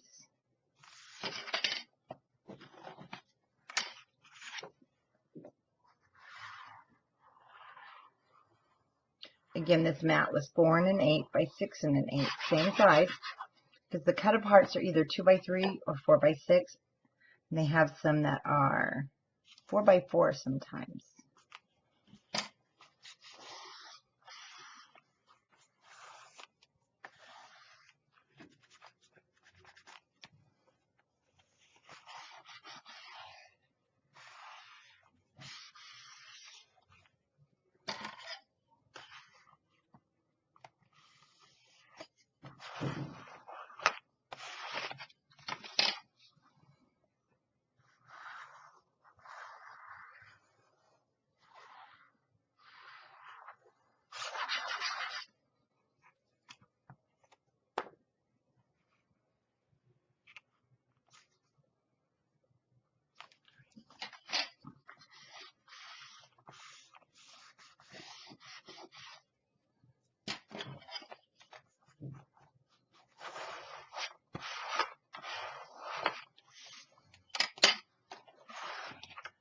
Oh, that's right, we did that last night. So now we can put our piece down.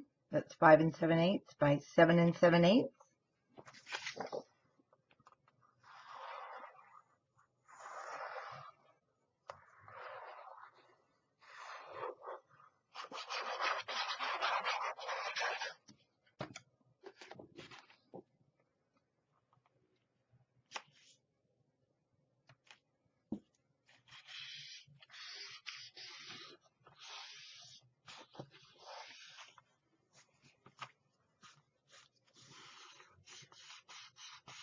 Again, I need to get these edges down because the frame is there, and so it's not laying completely flat. You'll feel it as you're putting it down.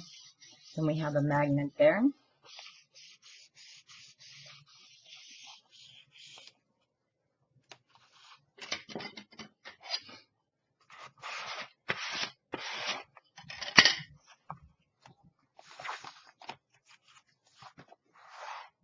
Cute, really turning out cute. Okay, now I went through my scraps for this one, and these were left over last night from when we were matting the back of our hingeless pages, or the waterfall type pages. This was from here, so I wanted it to match because we didn't get to see a lot of that paper, and I think it's just adorable. So that will be on top. They'll match. And then this piece, I did cut apart the tags. So, you know, you can choose. Actually, for me, it would be close enough if you wanted to use it. But because we didn't use the candy canes anywhere else, that's why I chose this. So again, these are 7 7/8 by 7 7/8.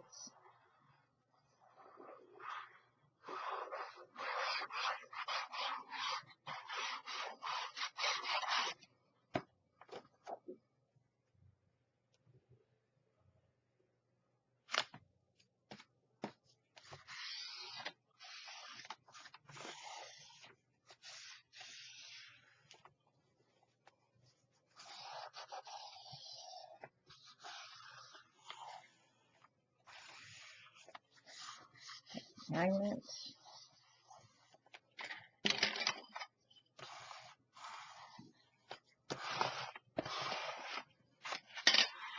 Oh, I'm quiet today. I'm just, which some of you are probably really glad. I understand.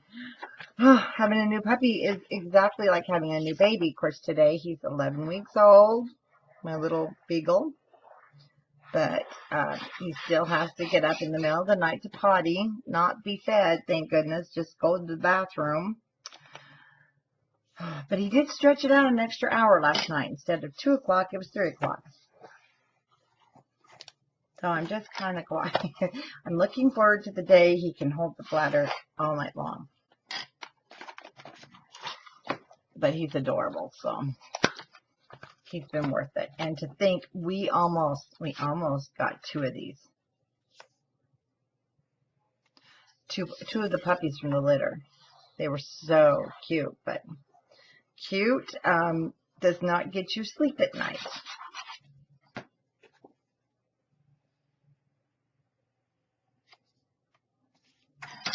So now we've got some really nice spots on the back here for pictures. Again, you've got your 2 pictures here, and I will be putting 2 on the front.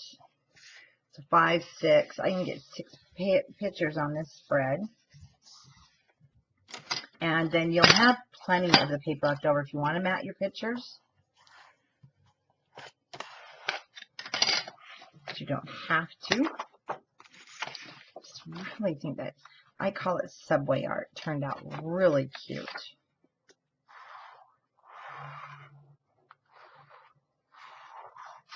This is one of those papers, for me, that just is happy as you work with it.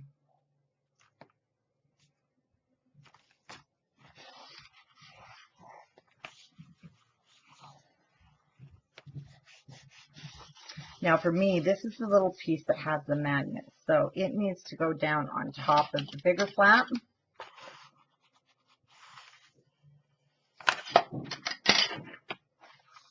Because it holds everything down.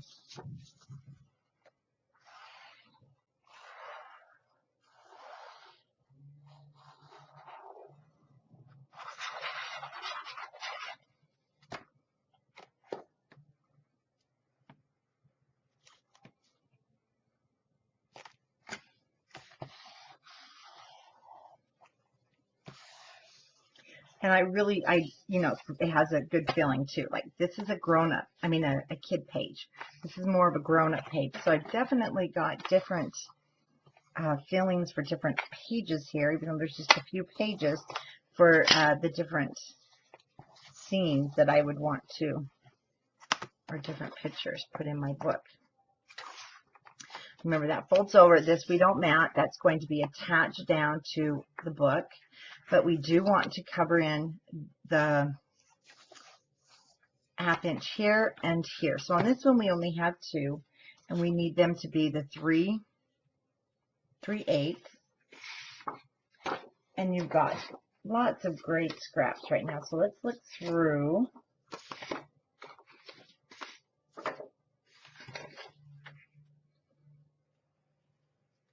And see what would coordinate best.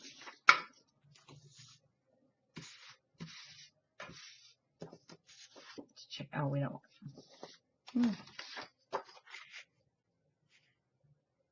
But the problem is it's too small. You don't know which color you will get. And then again, we have the stripes. And I think this time, no, we used the stripes last time, so I'll go with the red this time.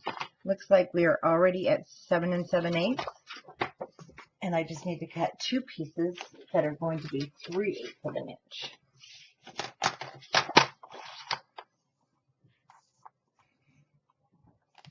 Of the red.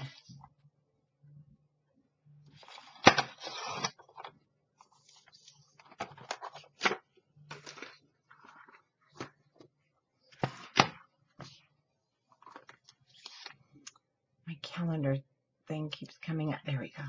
I could go away so it's not my face. Again, I'm not going to ink these edges.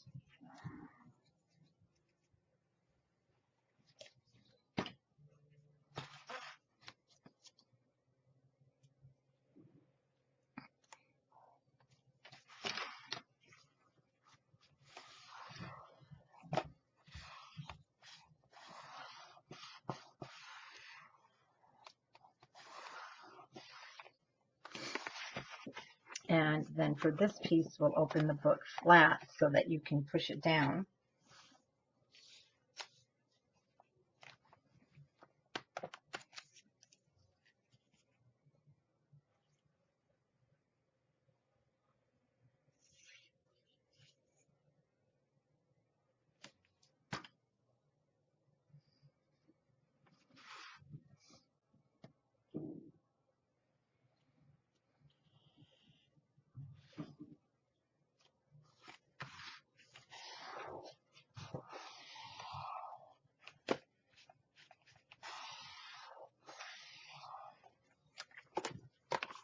So now you can see as this sits in our album, that will be on the right side.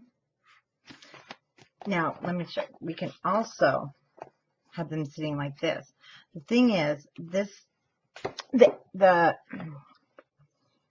cover is just going to be open. It's going to be just like a regular album, so it'll close up like so. So I wanted to have the finish edged here on the outside. So when it's closed, it'll come together and look like that. And then when you open, there's your 2 sides. So let's get our cover cut. So our cover needs to be 8.5 by 8.5. I'm going to grab my chipboard, which I have right here. And now for this one, let me put these 2 down. When I measure these together, it's 1 inch. And so we need some spread out room. But we don't want a lot when it comes to this hinge, because this is a little bit flatter. So my hinge is going to be 1.5. Yes, 1.5 by 8.5. So when I'm cutting my chipboard, because this is 8.5 and I'm going to cut it 8.5, I'm just going to go ahead and cut my 1 inch first off of my 11 1/2 inch side. So I'll cut this down to 10 first.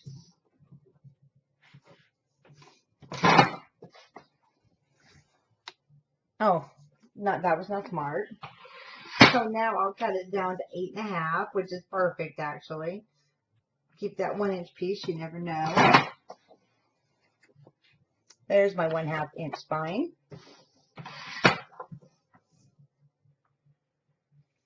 Eight and a half.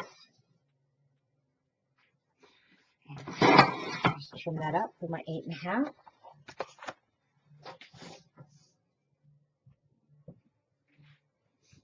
8.5 and then 8.5 again.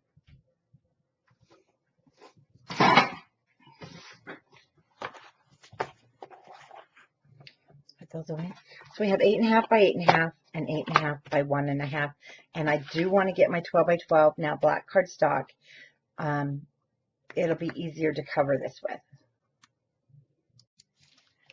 For the cover, I went ahead and cut the cardstock 10.5 by 12 because we're going to connect it. I'm going to be using my score tape sheets. I cut them down just a hair under 8.5 by 8.5 and 8.5 by about just a hair short of 1.5. So we're going to get started by attaching our 2 pieces of 12 by 12 cardstock. We need to make it one big long piece.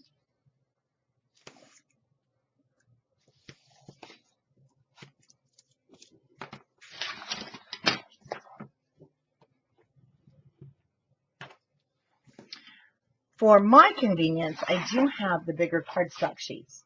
They're over 30 inches, and I was going to use them and show you, but I decided not to, only because, let me tell you, it's very expensive to get it in the paper that I want from the mill because of the linen, and shipping is horrendous. So I do get a lot of emails asking if I was going to carry it. No, I'm not. It's just too expensive for me to mail it separately to you. Maybe one day, though. Maybe one day. So if you're watching, I hope that kind of answered if you were one that asked. Maybe one day. So what I like to do is put my spine piece right on the hinge so it hits in the middle. And let me tell you, I've got a few tricks. I love to use the score tape sheets because it makes the process so much faster, and my quilting ruler, because now that line right there, I can put it down. I don't have to worry about scoring or doing anything else. Put my arm there. It holds it as I put my pieces down, and then I have a nice straight cover laid out. And the score tape sheets really do make this process so much more enjoyable. You don't use your rules of score tape, and it goes by so much faster. It used to kill my hands by the time I was done getting score tape on and everything. I dreaded it. I really did. Now you can use your art glue. It also works great. We're kind of in the season right now when the art glue isn't shipping, so because of the cold weather, you may not want to use it up. Okay, so I'm going to use, it'll take me about 2.5 to 3 sheets of score tape sheets if I want to use it for the inside. Just like that, it is down. Now we need our spacer. So we want the 1/4 inch. Always a 1/4 inch. If you don't want your chipboard to crack, I don't care what kind of chipboard you use, this is the only way I know that I can get mine to stop cracking. I'm sure there's tons of other tricks out there. Sheet and score tape sheet. I'll close the back.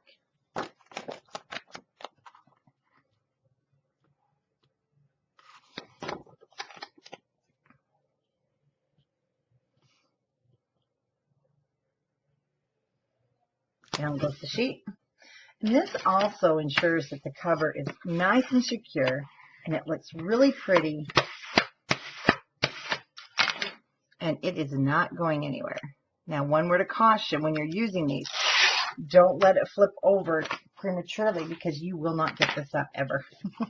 Ever, even off of a mat. All right, let's move our cardstock down so you can see, placing my ruler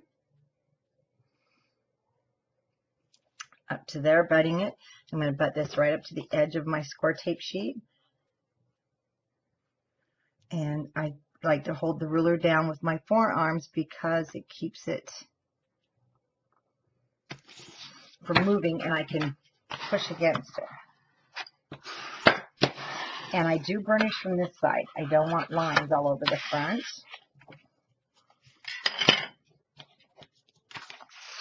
Okay. And then just like that, we're going to add the next piece of score tape sheets. Okay, let me just get rid of these pieces. I'm really getting in the habit of just throwing away as I go so that the mess is not here. Okay.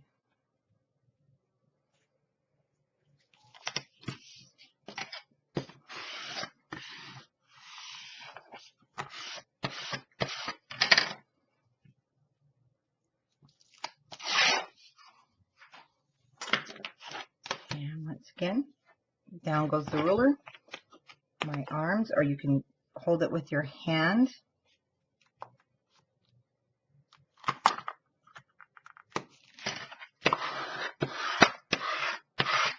Just like that, it's on. Okay. Mine is black and it's picking up everything from my mat. That's the only problem, but look how nice and pretty that is. Okay, the ends. Now we only want an inch. And you can slip this into your cutter. Just use your straight edge knife, it's fine.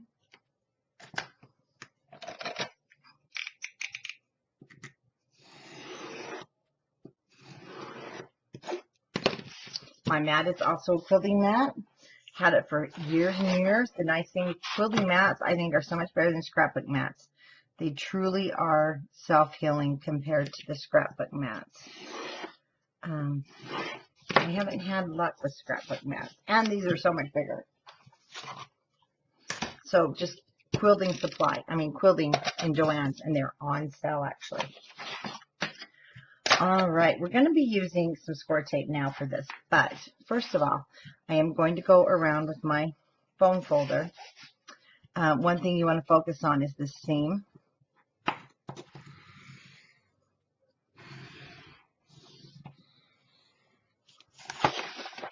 Now, one thing you'll notice is how nice and straight your chipboard is.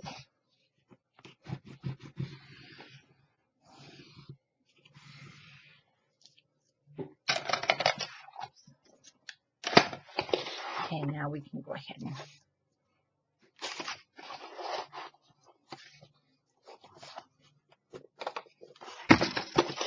I'm just going to try so hard not to hit the camera.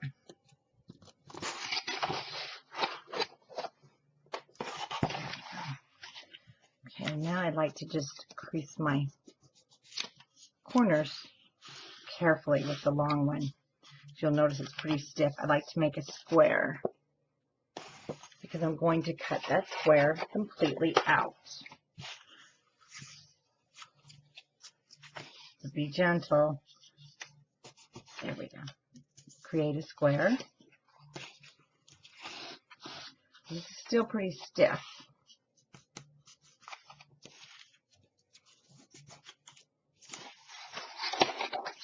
And grab my shoes again. Grab my scissors.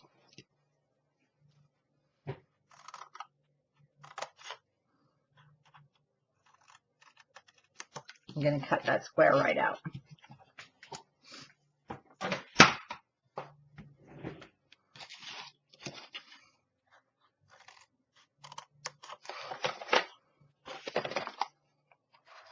Just following that line, let's cut that square out.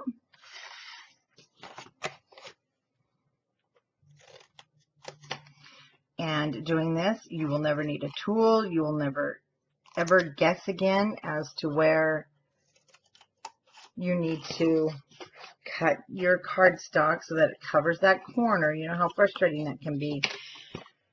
I've done videos to show how to cover those corners when you do create those holes, but it's no fun. It just really is no fun. So now the first thing we're going to do is remove the score tape backing. This is going to serve another purpose, and it's going to pull down our cover when we mat the inside, and it holds it nice in these creases. Goodness. Good thing I'm not a basketball player. And then our glue. All right. Score tape first. Completely blew out of the water. So I'm using my 3/8, and I'm just going to go along the top of each side.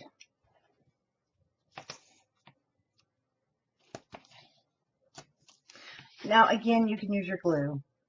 I'm going to be honest with you. I don't know why I don't. Well, some of it is, it does take a little bit longer to attach to this chipboard. It works wonderful though, and I have done complete albums with it. I just always go to my score tape for this, but I'm going to be using glue also. Then the score tape here is what's going to catch in this section and make it look nice. And I use the art glue to soften the fibers in the cardstock, and that's what makes your cardstock fold so nicely over your chipboard.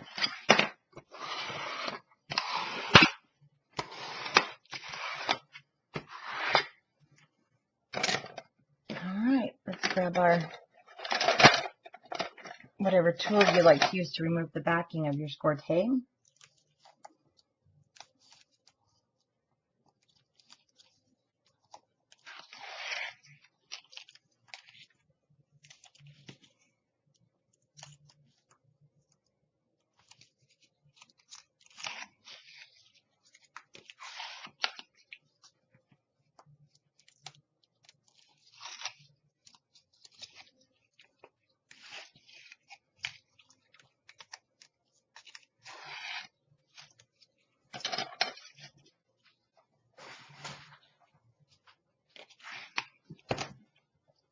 And now the score tape, the art glitter glue. Score tape is all taken care of. Now along this top,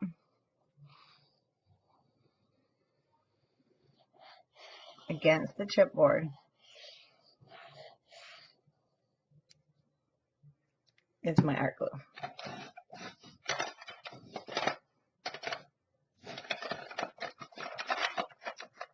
And for this, I do like my vinyl, or it's that different material, Teflon. There we go.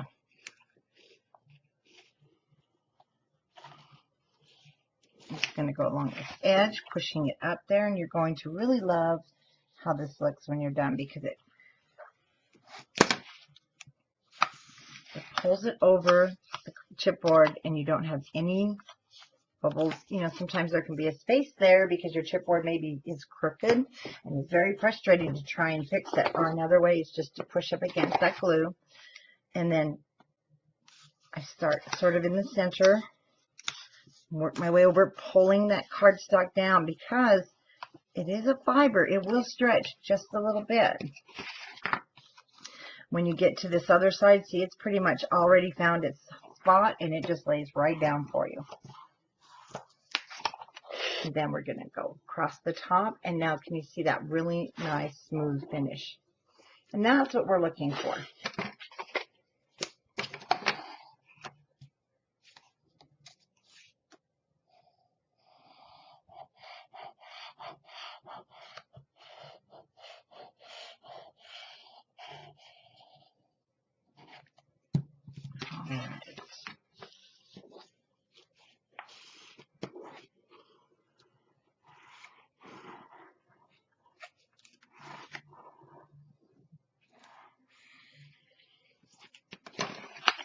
Okay, now let's just kind of pull it over.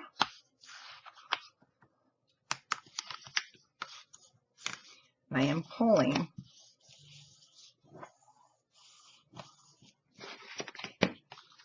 Like I said, now see, when I get there, it's already down.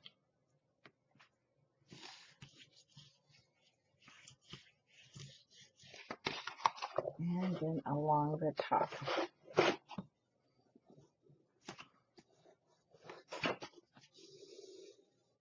Nice and smooth. Now, when we get to the corner, one thing you want to do is just push it over first. What you're looking for is to see how close this edge is coming to this edge. And if you notice it's going to be too close and you don't like it, go ahead. Now, don't cut into the corner at all. Come out at an angle and up. Leave that corner. See how I left it square? So that I know it's going to cover my chipboard. It's when we cut those corners. That's why I don't like to cut them straight across. I like to cut the square.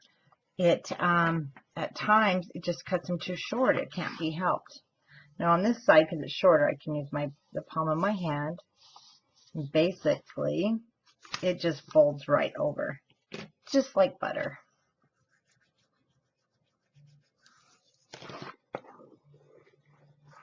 And again, I have a really nice finished edge. No bumps, you know, no off spaces. So let's check our sides again. Being careful not to let the score tape attach itself.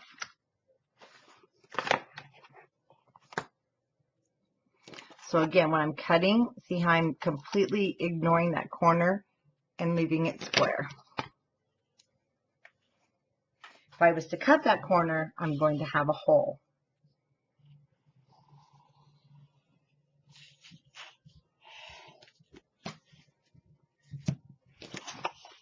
Again, I can use the palm of my hand, and you'll see the glue getting smeared onto the chipboard on these shorter sides. Push this over.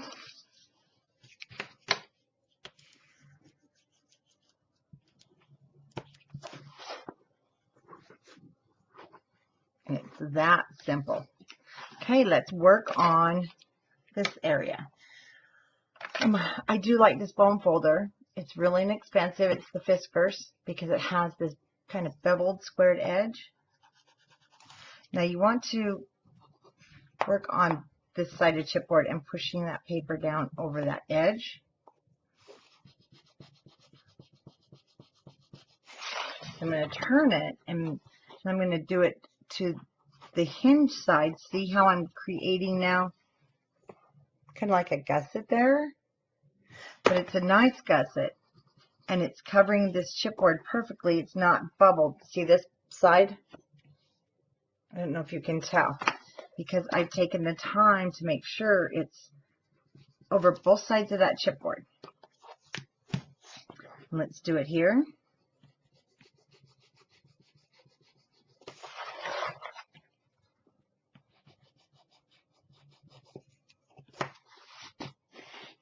And now you should be able to bend it over.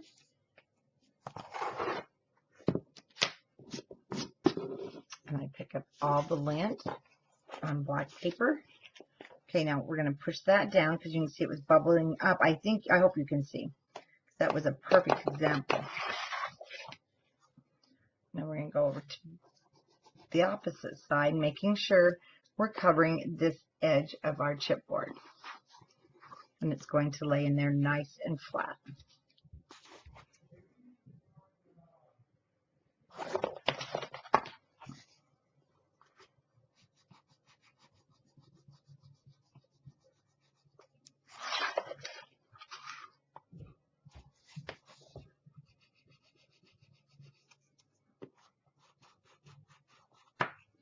Now most cardstocks you cannot saw like this and really get in there.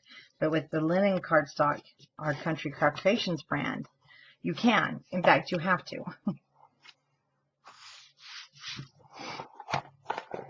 Alright. Got my edges. Making sure. And then checking it to see what side I want. Now, with this album, I'm really going for that Christmassy happy look. So I do want a tie. And it's going to have to go down first. I've got some white ribbon that we sell that I want to use. Now I want to show you one thing to consider is you do need to still cover, we need to cover the inside to give it that finished look.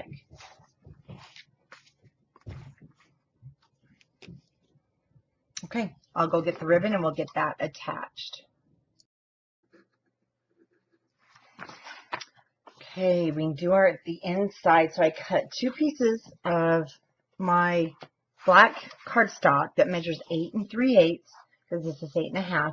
The first one is 12 inches. And usually I have it meet in the middle, but this time it doesn't matter. In fact, I don't need to just trim that because I did go ahead and tape it. I don't want a seam in the middle this time because we're not using hinges, so this won't get covered up. And my next piece is 8 inches by 8 3/8.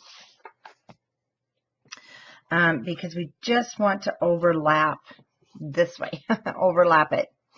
And you want to make sure they're pretty much the same width. Now, I did go ahead and cover it with score tape. I need to trim this off. I used my score tape sheet because it just makes it so much simpler. But I thought I'd go ahead and get it on because you saw how I did it with the cover. And then if there's any excess, of course, you can just fold this just like normal score tape, but I just like to trim it up. I don't want to cut the paper at all. Don't really push hard because you don't want to rip or tear your paper. And then I'll just push that down, any excess. Okay, moving right along. So I've already put it down, and I did have some extra space because of the length and width.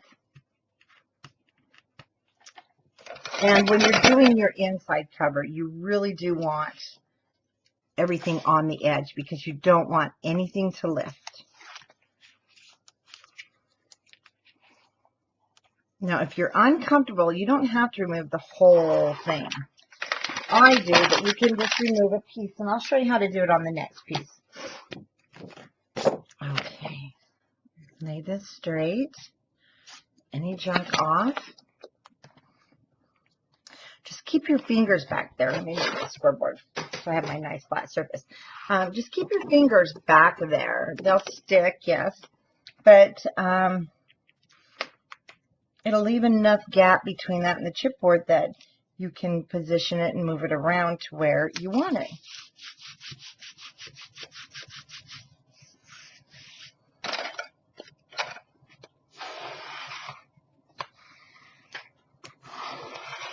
Oh, got the heater on down here. I need to turn it off. It's getting too warm.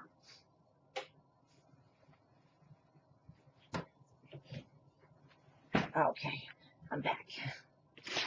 Sometimes I wish there was a remote. I need a remoted one. Okay. I'm going to put this piece in where it has a little excess just in case. I don't want it to be on the outside. One thing I want to check for is to make sure my paper is cut the same top and bottom. I cut them together, so I knew it would be, but we'll just check for sure. Now this is where if you are uncomfortable, and then see I was a little bit short, so I had to go on my edges. But if you're not comfortable removing all your score tape at once, and sometimes you have to do this because your score tape sheet is only 8.5 wide, but I had cut mine too short. First of all, I want to pull back a little bit of the corner, turn this over, and just fold that score tape over, just like you normally would if you were using just your strips. If you don't want score tape showing.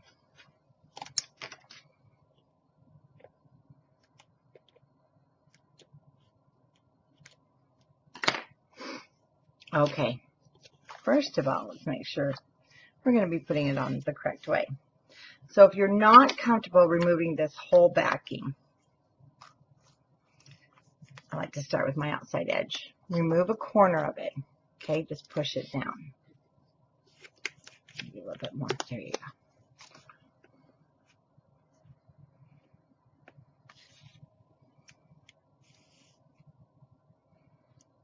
Get things lined up here. Take our time.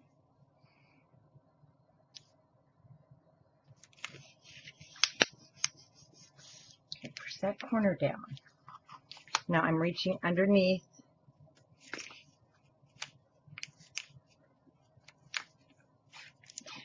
Grabbing that sheet. And I'm going to pull it away. And I need to also get some of this tape down, so I'm not going to push it all the way down yet. See, now it's there. It's stuck. It's not going to move.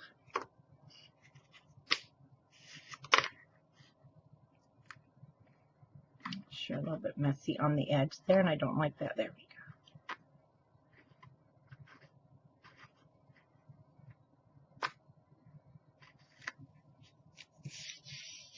Perfect cover.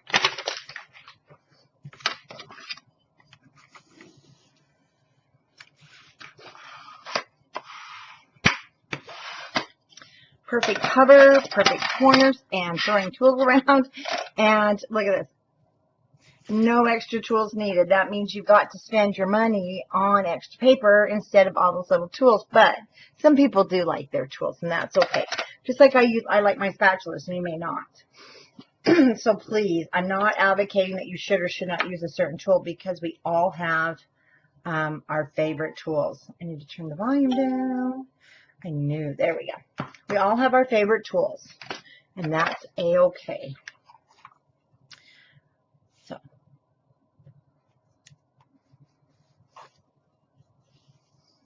this is where your blunt end comes in great. And you want to work that paper down onto the score tape. Okay, I'm going to pull back here. I need to make sure it's down better. There we go.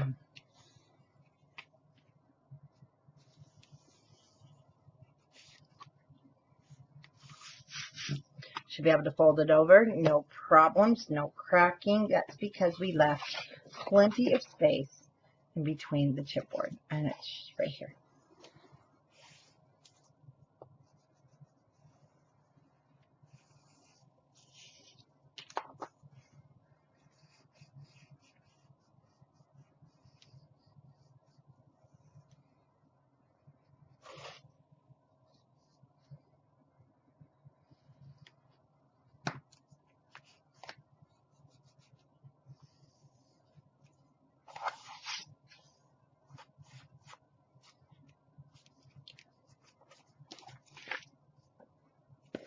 We have, I like to also just kind of smooth that over.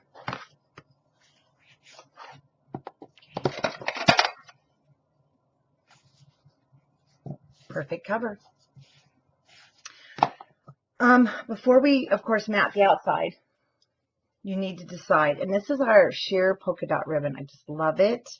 And I did mention how I wanted a bow that ties. But one thing I like to do is have it underneath my paper all the way across for added security, so it's not pulling up so much on the paper, and it's nice and sheer and flat enough that I can now mat on top of this and it won't show. Just like so. But I'm going to just set this aside, and I'll be doing it on the back also, because now we're going to bring in our folio pieces. And this is one thing that you need to decide when putting your folio piece down. Okay,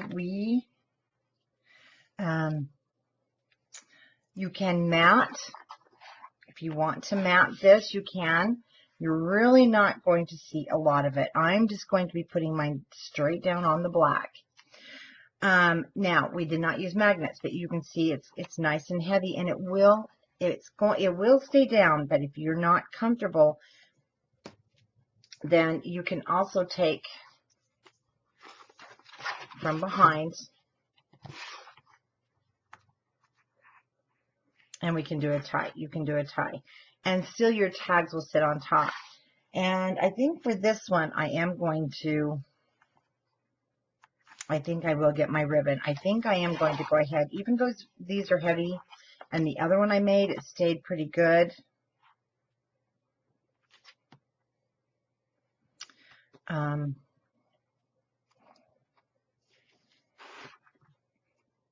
for this one, because I did have some paper left, I think I am going to mat this inside also mat. So let me go ahead and get the paper out, and I'm going to cut my matting. Now the thing is, this is what I have left, and of course we need a cover, and I don't really need a lot of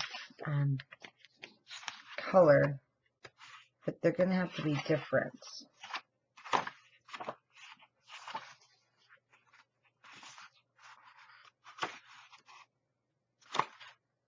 Unless I open that third pack. Let me get my ribbon, and I think I will be opening my third packet. My middle piece, I just cut a 1/16 of an inch shorter than the 1 1/2. And then it's 8 3/8 long. So let's go ahead and put that down. So this is the one I chose. I did open that other package, but I'm going to have plenty left over for the other smaller folios. That's the only thing, like I said, there's one sheet of each design, and it makes it so if you are doing a project like this, unfortunately, you do have to use more of the collection packs, and we did not get into single sheets of this. Oh shoot, where's my, oh there it is. Because there was just so many Christmas lines this year. We kind of had to choose which one. So for me, and I just fell in love with this one, A Perfect Christmas. And I should have probably used A Very Merry Christmas because we have the single sheets, but that's okay. I like this one. It's worth the 3 packages because I have plenty left over, and this one I will continue using. We have some chalkboard cut-aparts that I'm going to be using on the cover that are just darling.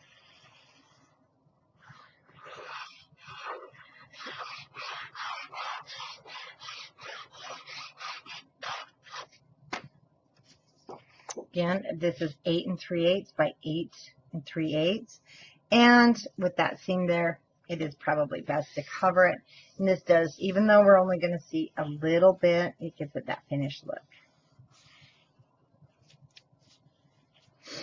Move my mouse so I don't bump it. Make sure my edges are down. Everything is attached.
And I already went ahead and cut the sheer ribbon.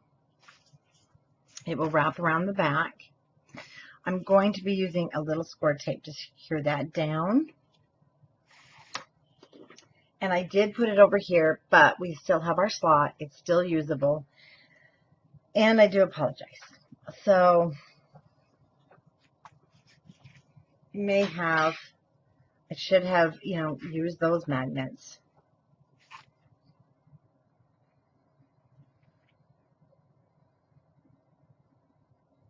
Yeah, I think I like it better that way. I have more on this edge. I'll still put my cut-aparts there. See, I like it. It smashes a little bit flat, so that's really nice. Some trimming. Oh, before I put it down, I do want to make sure they're somewhat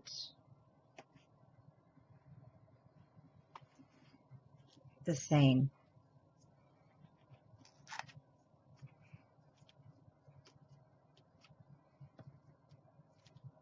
Looks great.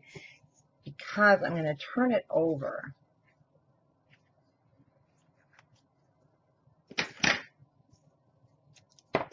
I'm just going to use a little piece of scored tape here.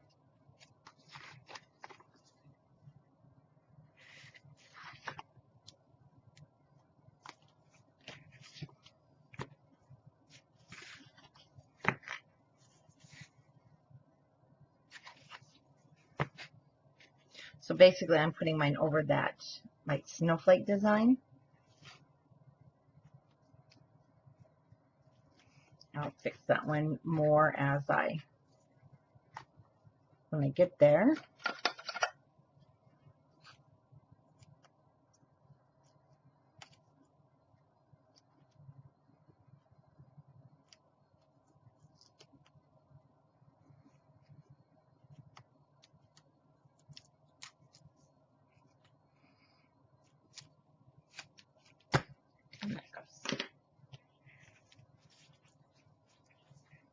Okay, and we're going to put this down.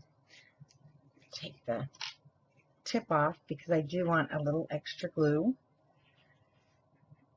I'm going right on top of that lace. It will soak in and it will hold it down. Like the art glitter glue does great at holding down lace.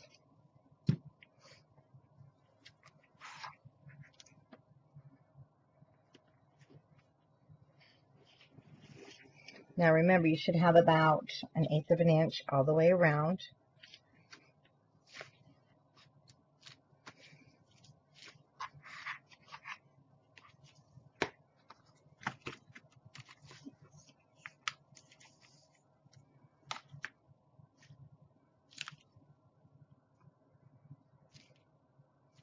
Things straightened up.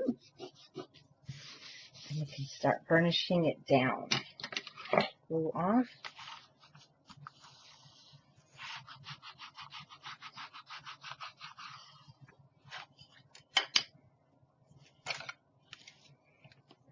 Smaller one. That's all part of the back.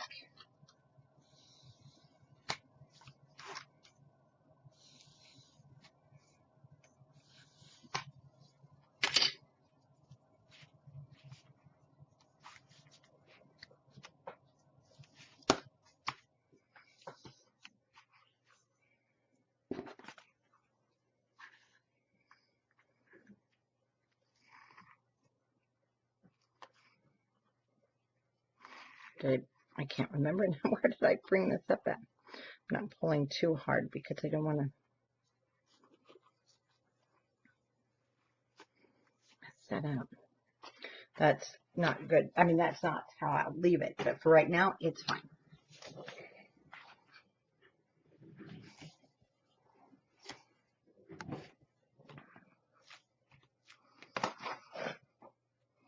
I'm just checking around just to make sure it's down.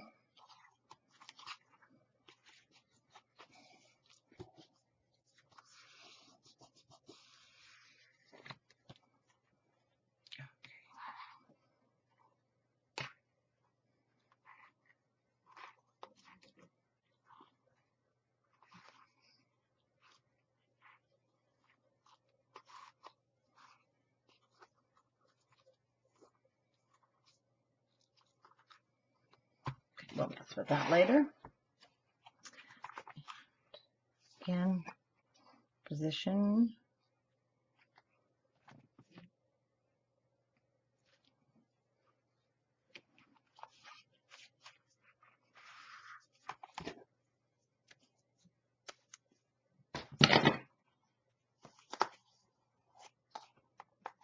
So I'll just take it off.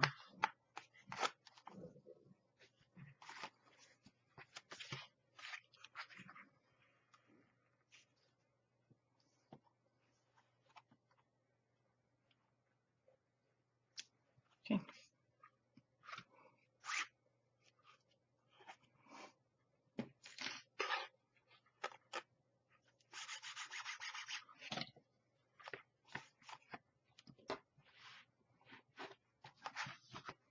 And let's just put our adhesive on.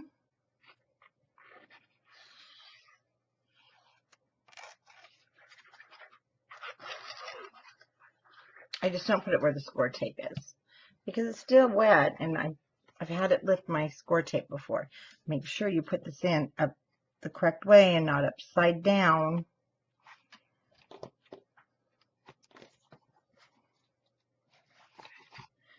And check to see that you are the same distance that you want to be from your other side. Where we have to work quickly. But the art glue does dry quickly. That looks okay. That looks great. Okay, we're going to open this to our very last page. This one's a little easier to work on.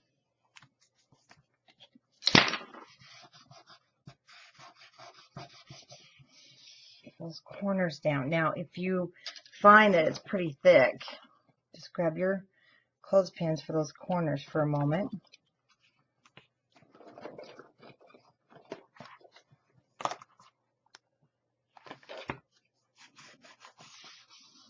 We'll work on the rest here. Those edges down first.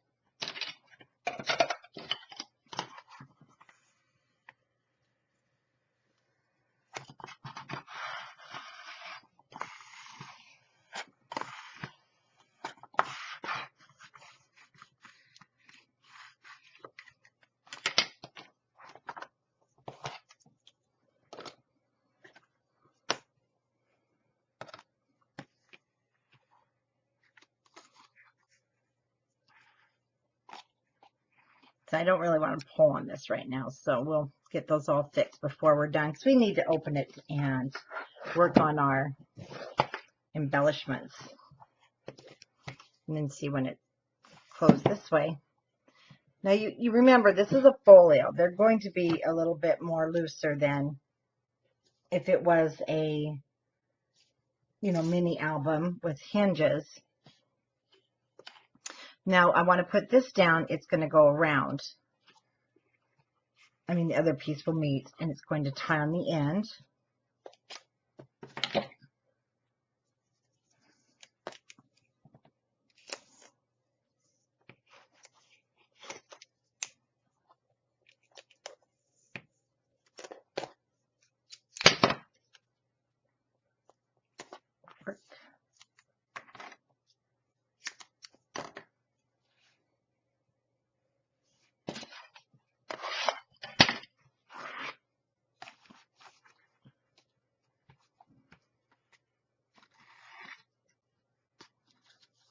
Open this all up so I can work perfectly flat.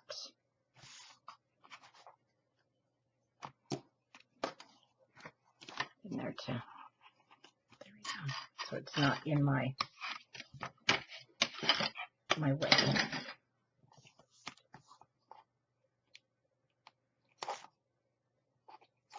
I haven't done just a ribbon closure in a long time. Usually I do the magnets or the fold over, but this is Christmas. We have to have some frilly stuff.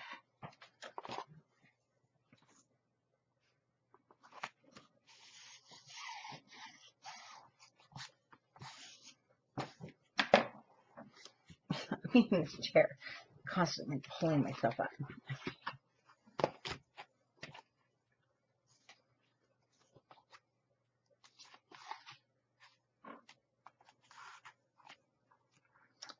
Do the same here. We're just going to stick those inside there.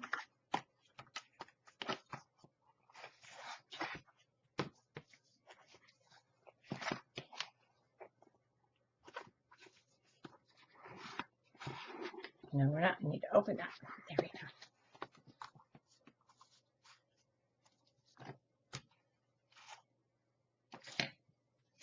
Because I want my next piece to be pretty straight here to this one.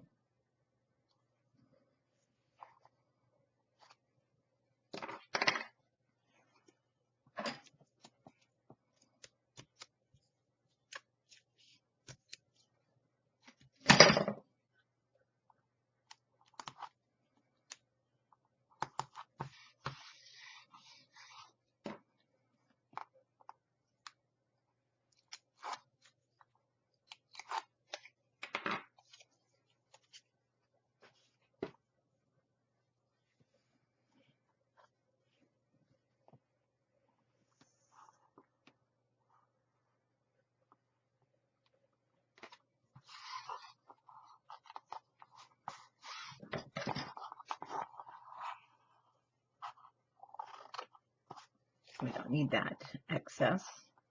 I'll just leave that one.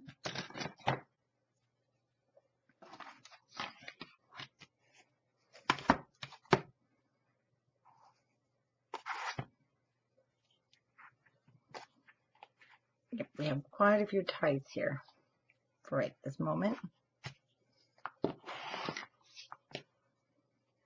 But it looks like a Christmas package wrapped up. I really like it. So if you don't like the ribbon on the inside, then make sure you don't mistake like me and use some magnets.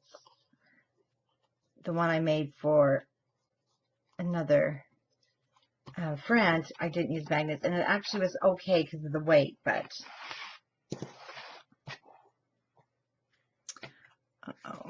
see a little boo-boo here.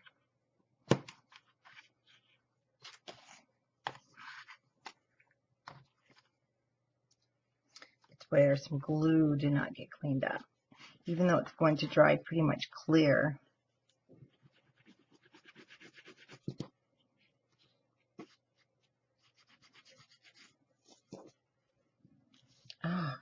Oh, that's what happens when you use a paper that's not quite quality. Oh, shoot. It took the color right off. Well, the nice thing is this is my personal album, so don't rub too hard. I'm going to have to use some red ink, which I do have. Once that's dry, it came right off the paper. Okay.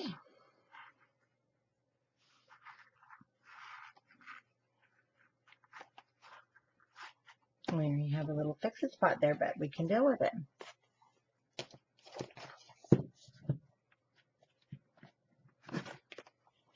Then we have the really pretty ends. Okay, let's choose what we want to use for our cover.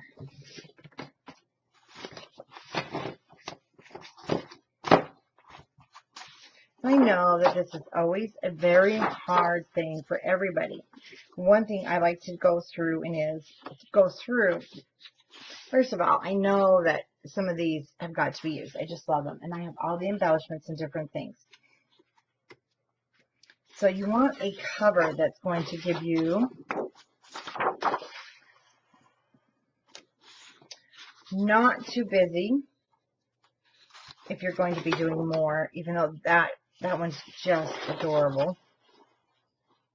But then if I covered it with embellishments, you kind of lose it.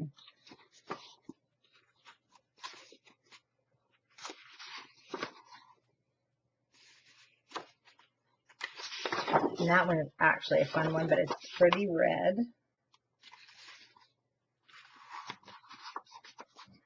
So what I'm doing is I'm also making sure I have another sheet of that.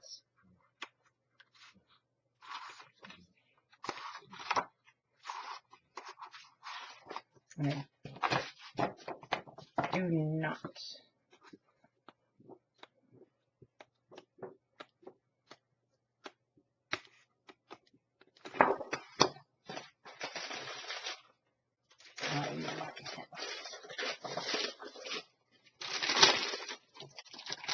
Oh, I don't. There is no full sheet. Okay.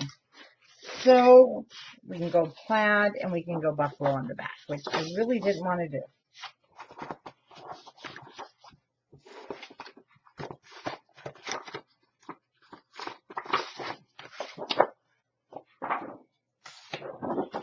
We have 2 buffalo plaids.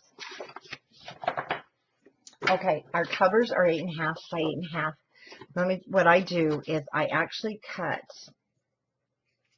my cover pieces because we have this spine here at 8.5 by 8 3/8. So I'll get my 2 pieces cut, and then your spine, you need to cut it the full 1/2, because when we did those 1/4 inch gussets, actually it's going to be 1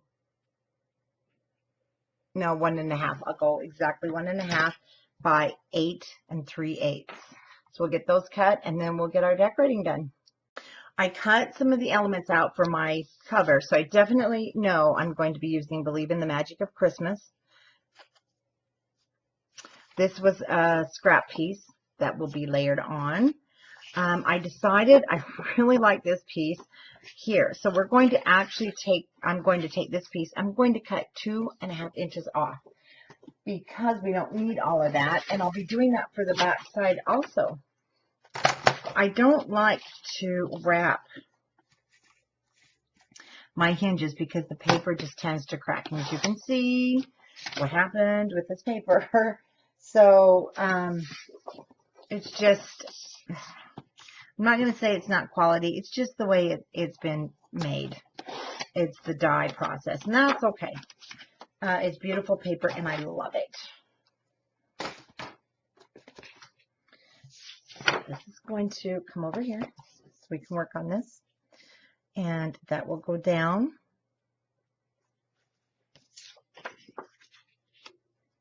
This piece here.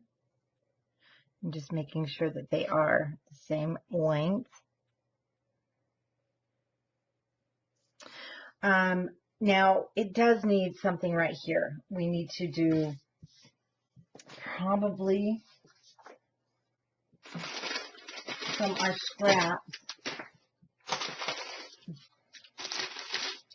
something that just breaks that up. That's score tape. Well, we don't want score tape just to break that up, do we? Let me show you. One thing that would be really cute is this, but it will involve cutting it. Actually, that'd be really cute on the front. I'm not so worried about the back. So let me see what I can do. Let's go ahead. I'll show you in just a moment.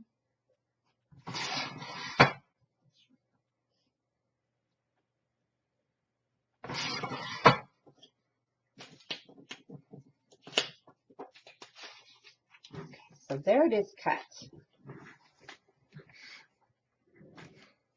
Oh, let me cut the length. Oh, this chair's going to be the death of me.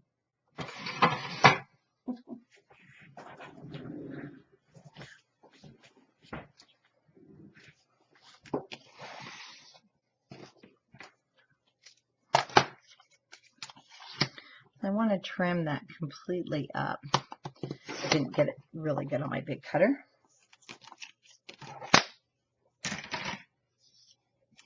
And I have to break for just a moment. The puppy's awake. Okay, the puppy is all cared for. So yes, you could just take some white paper and punch your own. And yes, this is going to take a few minutes, so I'm just going to get us started, and I'll come off camera so you don't have to sit through all of this. And what I'm doing is I'm just going to follow along the top somewhat.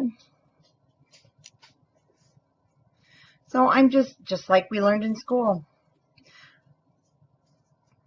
Let the paper turn with your fingers. And you know, I think we'll just stay on camera if that's okay.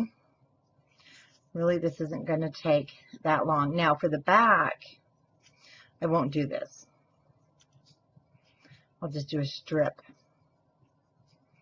of something that coordinates.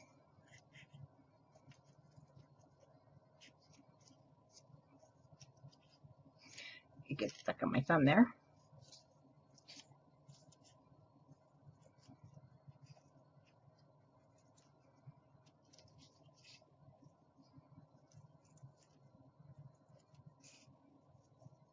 This paper line just reminds me of a homemade Christmas. And so cutting this out, I think just adds to the homemade Christmas look. I'm really excited to get pictures in this.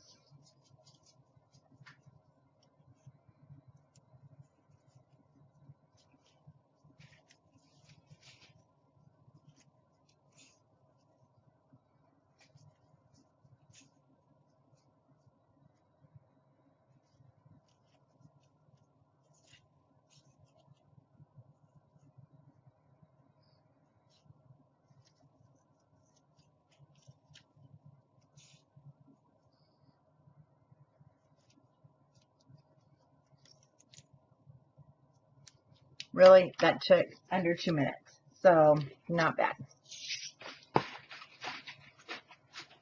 You're going to hear noise in the background. That's Wilbur. So you can eat, yeah, it definitely is going to go underneath here. Kind of breaks that up. So let's go ahead and get our inking done. I do have just about all the elements that go with this collection. The Enamel Dots. I have some brads. I think I've got everything. Or no, maybe this one didn't have the brads.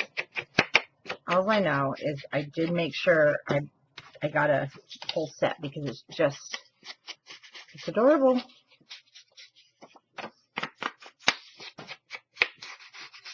There's my front pieces. We're going to do our back pieces, and for the back, you actually could have left it just all one piece, but if you wanted it to match. then I'll just do a strip. Coordinating strip. And this is my hinge piece, and it's going to match the front, and it'll be broken up with the flowers. So I think that looks really nice. Puppy. He's chewing on my old Martha Stewart scoreboard that is on a shelf. I don't use it. I just use it in case somebody comes over. Oh, I'm not going to ink this. I don't want to take away from that white. But I do want to add it here first. So I'm going to take a line of the glue.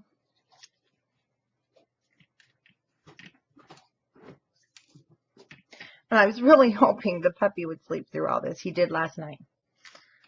I don't think I'm going to be that lucky tonight. Or if you use score tape, 1/8 of an inch would work really good right there.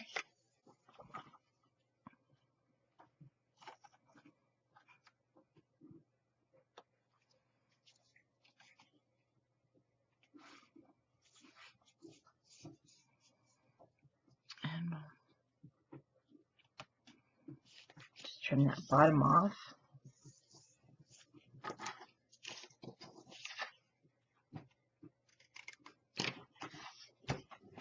To match. Now he's sitting on the scoreboard.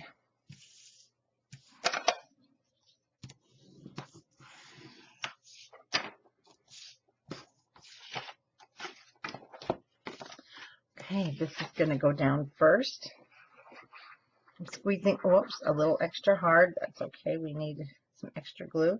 But I don't want to take the cap off. I don't want that much glue. Not like I did before when putting down our folios.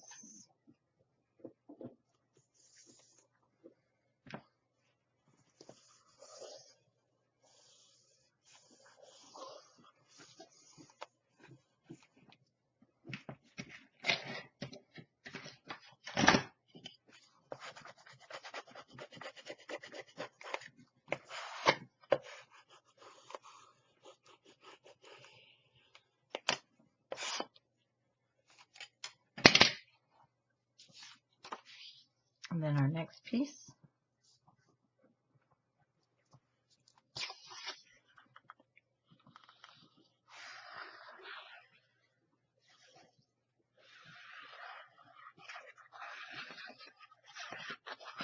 Okay, go over that seam. Try not to get it on my paper.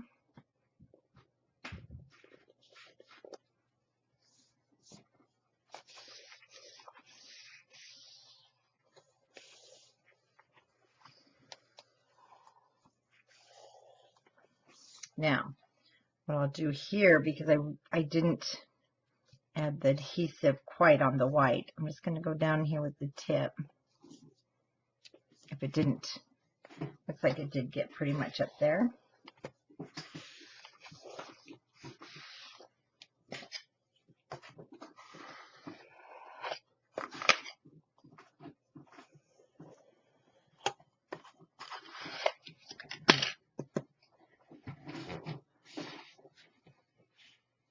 Just checking that puppy. I don't know if you can hear all that noise. You're going to hear it now, let me tell you. Now I'm sure you can hear the noise.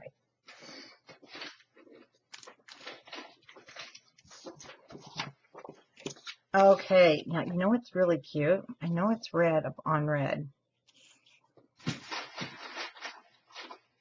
This is what Christmas is about. So I'm going to trim this off. Trim the length I need,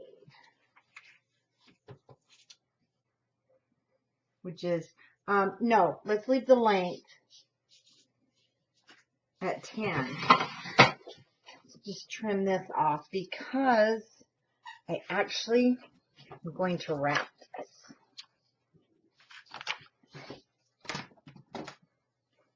So I'm just trimming that tan part off. Oh, that's right. This is my short little cutter. I have to do it from my big cutter a different way.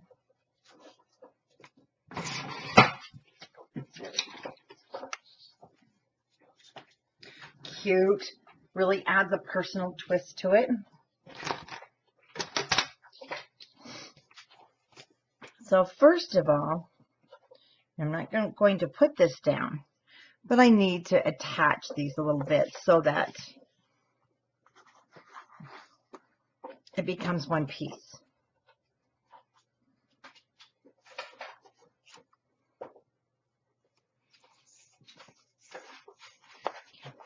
Then lift it off in case any glue came through. And I noticed I have a little bit of hangover, so now I can trim that off too.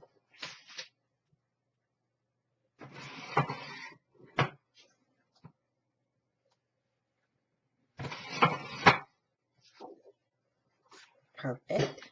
Even though it's going to be hidden. I do wish my camera was a little more mobile. I'd show you what he's doing. It's just hilarious. Well, he gets a bark box now that he's in our life. And he has had the bark box since the box was delivered. And all he does is sit in it and chew it. And it's just hilarious because he's not going to fit in it pretty soon. But you're not going to, and he buries his toys in there. All right. So I want to make sure my wording is going to be there.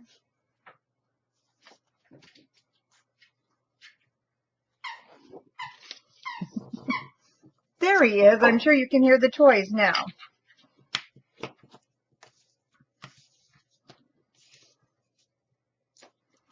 Let's just bend that over.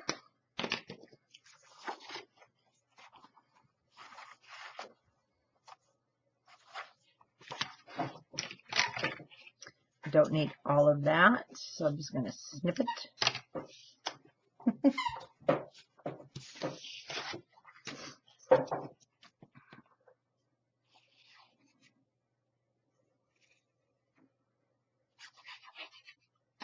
So let's first just adhere that down.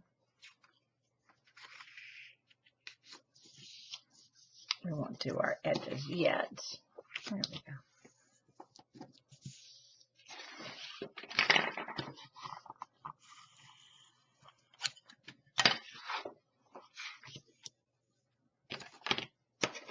I'll push that over a little bit more so it's flush. There we go.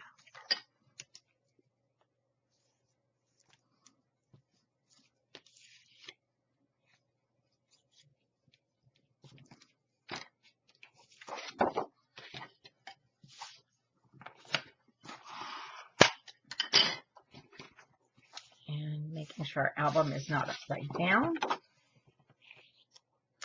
And we can put it down now. And now he's going to antagonize the older dog. It's actually really cute when a baby beagle, he's 11 weeks old, when they bark. So you might get to hear it. So you get some extra entertainment along with your tutorial tonight. Of course, I think all my tutorials are usually pretty entertaining, no matter what. There's something that goes either wrong or astray, but we get there, And that's the thing. It's all fun, relaxing, and I didn't ink the edges of this. Yes, I got that one. Okay.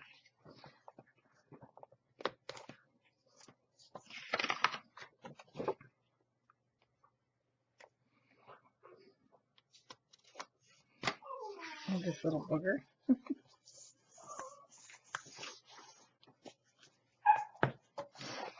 Yeah, he's going to start here pretty soon. We basically just learned that when we bark at the older dogs, he kind of gets his way, which is very naughty. Yeah, I'm just untying that. Okay. I need a little flatter the surface.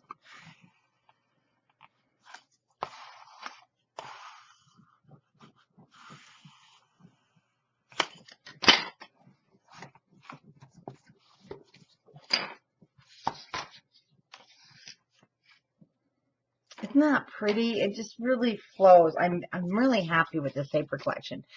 It's been a lot easier for me to work with. I mean, it feels more like my style of paper. But with this and Authentique, those are pretty much my style. So I think I do much better with those two collections. I mean, two companies. Just their style for some reason. I know some of us are shabby chic, and so some really do well with Blue Fern and Graphic 45. And I try, but my designers do a fabulous job with those.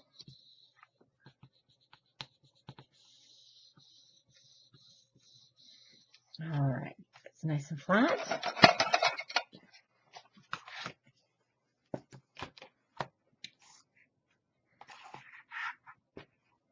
I do have quite a few ribbons here to fool with.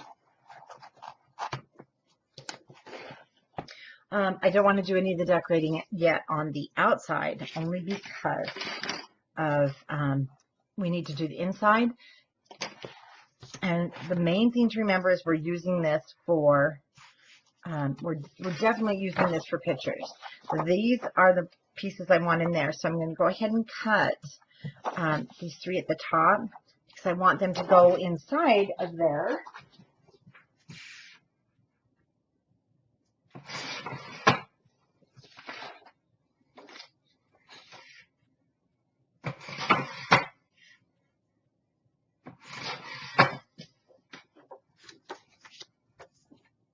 Now, you can choose to mat those. We don't have to.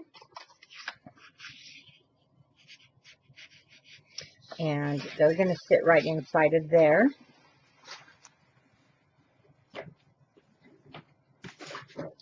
We talked about these little spots. So you're going to want, you should have, if you're doing this collection, and you followed along with me, because we did open the 3 packages. Oh, puppies and grandkids. Let me tell you, they are a joy, but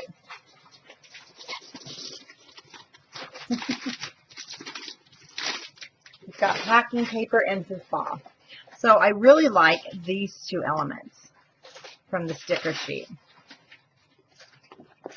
And that's why it's really nice. It really is nice to have 2 different 2 sticker sheets, I mean, of the same, because now that's going to go right down there.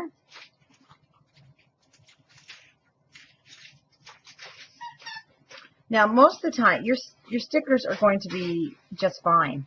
They are very sticky. If not, and you're not comfortable, you can go ahead and glue them. So it may change here the size just a little bit of your opening. We're good.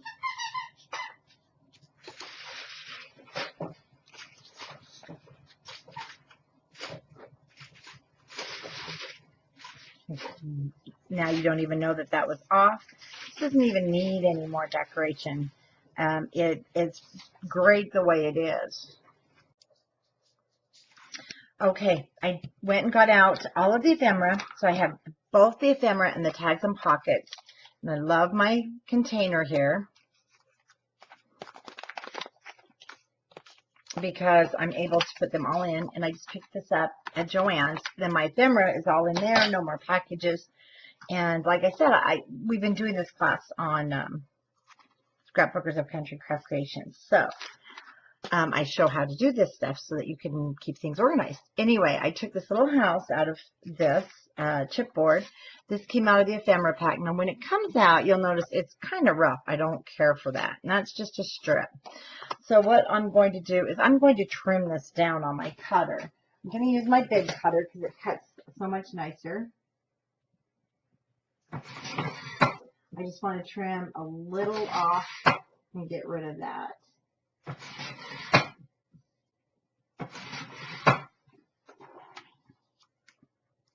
Now you can mat that also if you want. And you can also leave this pocket undecorated. When you decorate it, of course, you lose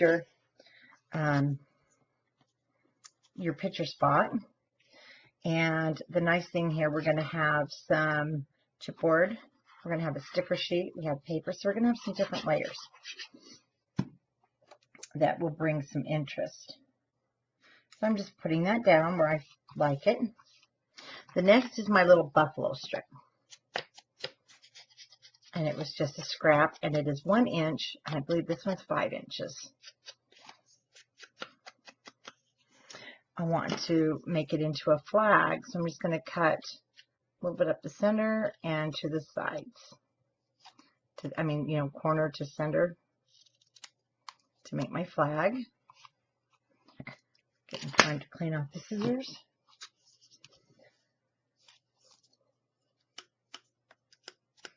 And I do need to recut that.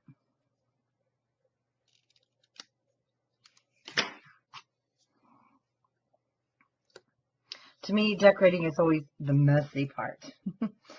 So I want to have that down there. I'm going to have my house, and then I have a sticker that is from the sticker sheet, and I'll grab it. It's the Christmas tree. So let's put our flag down first.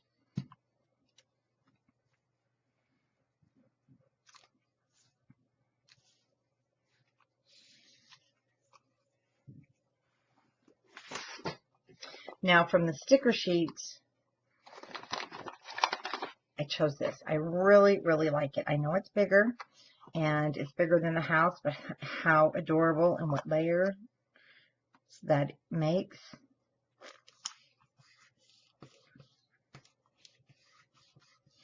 And I know we have 2 different sayings going on here, but that's okay. I'm going to cover up some of this one, because we have that saying, so I don't feel so bad.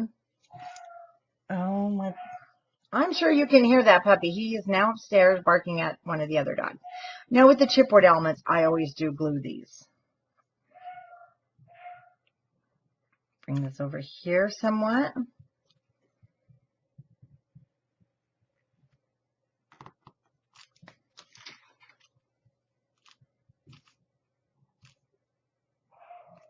And this we do need to hold for just a moment.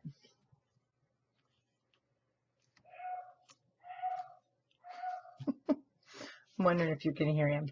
So that's not, you've got some different elements here. Now you can also put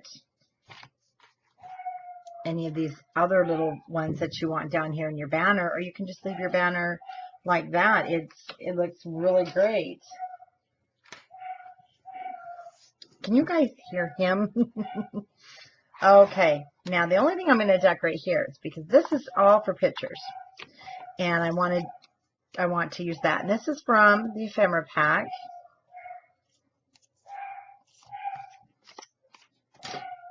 And I don't think that is the one that I want to use. This is the one I want, December 25th. Okay, but again, I'm going to turn it into more of the flag. Just cut up your center.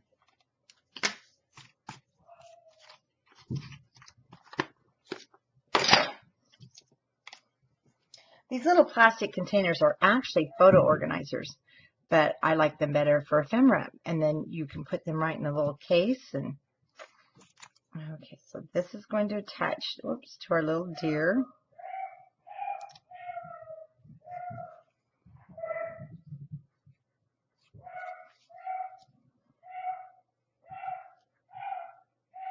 Bring it pretty much to the bottom so we don't cover any of our words. Oh, he's naughty.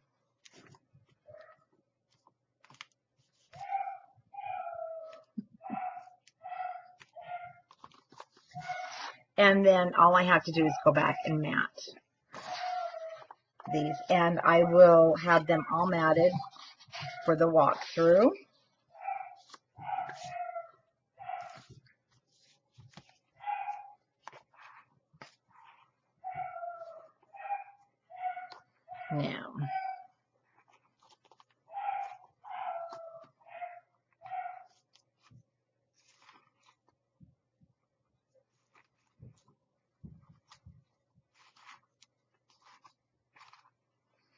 Now I can never get these back how I have them the first time.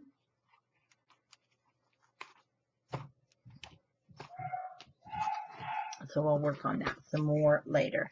All right, so let's get our pieces and parts, and we'll we'll do the decorating for this side.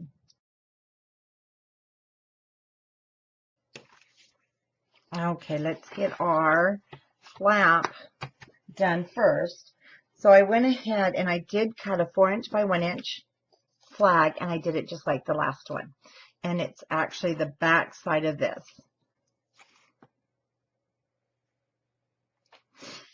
And I had to use this, a cup of good cheer, but again, we need to trim it because you'll see those little pieces that, it must be when they cut them apart at the printer, but I don't like them. So I cut them off, and I'm just using my cutter. Sorry, it's not in the camera. And I'm just taking a tiny sliver edge of the edges off. Now let's go ahead and ink that up. Remember, the whole purpose of our folio is actually for pictures. Okay, I couldn't find a tag that I liked. So what I did is I cut this, and it was just a scrap. And it does measure 2 1/4, and it's, I believe, 4 inches long. And I just took my angle punch, and I snipped the 2 corners, so I had myself a perfect little tag, and I wanted the Christmas presents. This isn't so much a tag to do anything with. It's going to be adhered down. It's just a tag that I wanted for layering.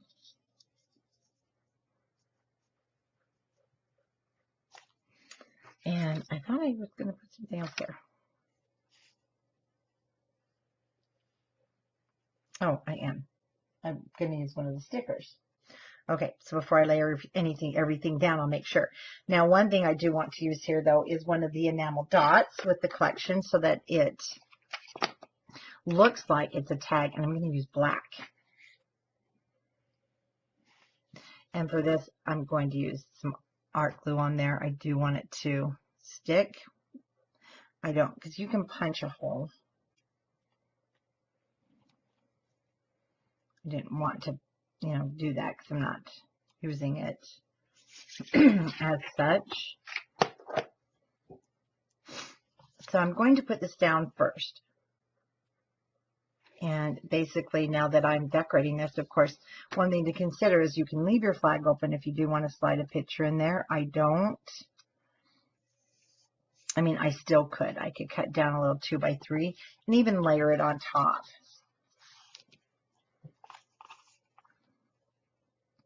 So I'm going to put this down first.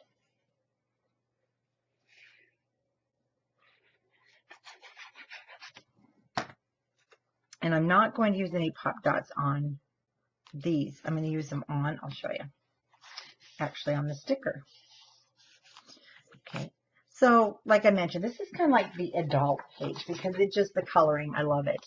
I do want the sticker along with this, but I'm going to, oh, maybe I won't pop it up. I think I do like it down. No, I do like it down. So one thing that I need to do, because I'm covering the edge of the tag, so I'm going to actually put it there, slide my piece up that I need to add adhesive to, and then just slide it right back on there. Put my sticker down now.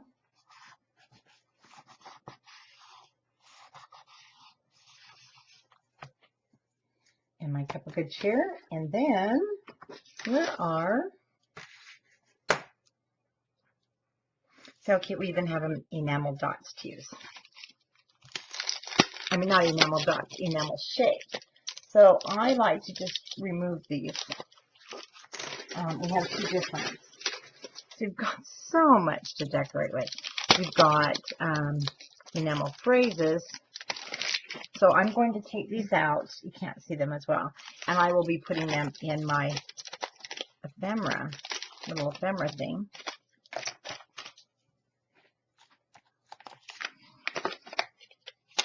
I'm going to take the Santa Claus hat. Add some dimension there. Right on top. Makes for really cute layout. So let me just put this inside of there so everything's handy. Let's turn our page.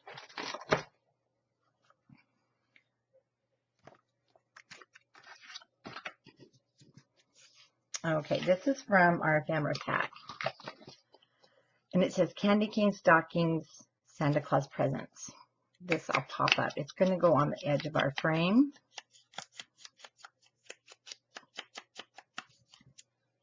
And the frame is already up somewhat, so we do need to use one of our foam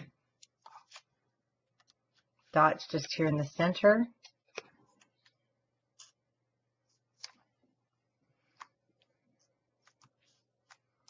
Looks like I need two.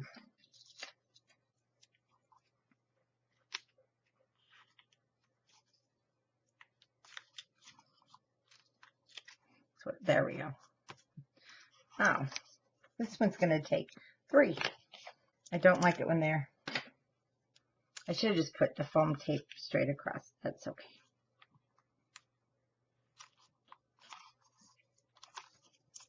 There, now it's all even with my frame. And then across the top, now remember we do need to have room for, you know, our picture. We don't want anything to be in the way. So that is from the layered sticker, Just Believe. And then on the inside, I won't be doing anything except for right here. And we have these, the enamel stocking.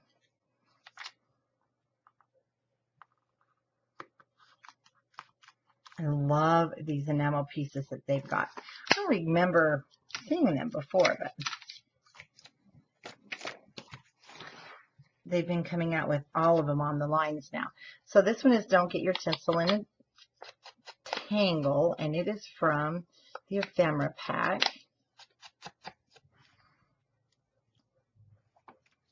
And it's going to go right there with, I don't know what to do with my roll of tape, so I'll have to use my dots. This time I'll use enough of them.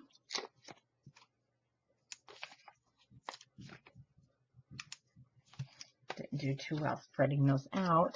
And like I said, these are just from the ephemera pack. They're not really heavy, so if you want to back them, you can.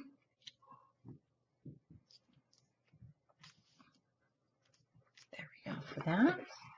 Now, over here is the perfect spot for this sticker. Now, with these banners, you want to be careful. Sometimes they can tear. And some of it will have to be underneath.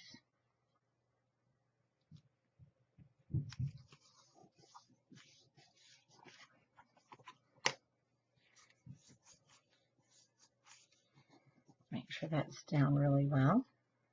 Then our enamel dots. Now, I do want to use that for pictures. But we need some enamel dots.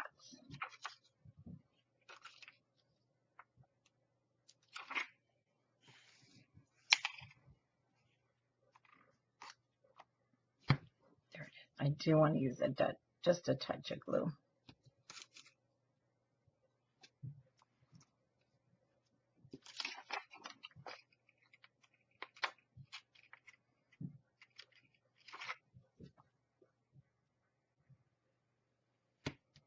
On the edge. Oh my goodness, those dogs.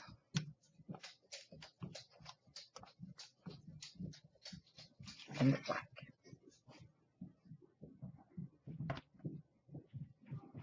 I just really love that the black is such a nice accent. And then when you add that, it just adds a little dimension.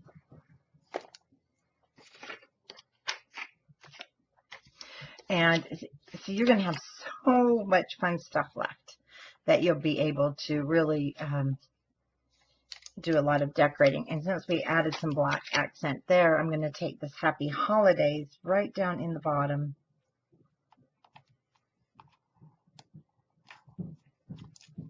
Wow, that's got some good glue on it.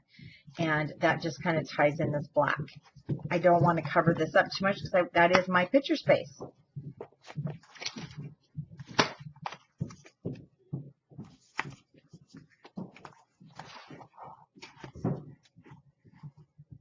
Oh, that's the wrong tie. I'm just going to tie it closed. I'll go back for the walkthrough, make sure everything's really pretty. Okay, now we have a space here. Totally up to you what you want to do. One thing that really I love to use is my enamel dots. Again,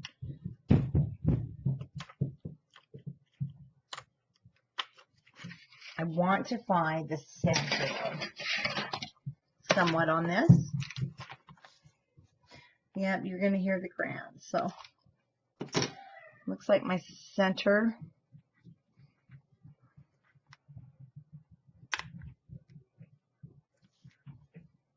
There we go. I'm going to take my big green ones.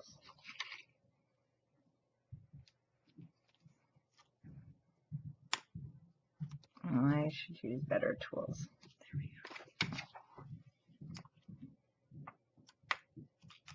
go. And then we're going to place one down here at the bottom.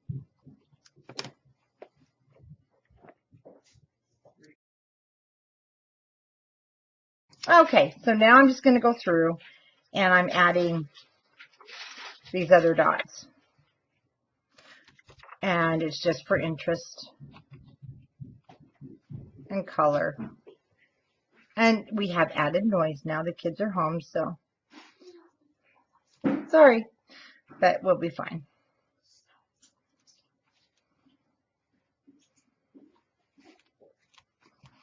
And a red one.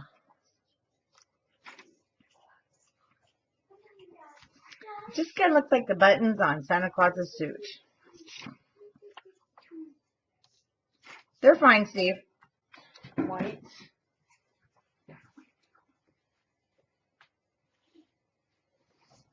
Sorry, I just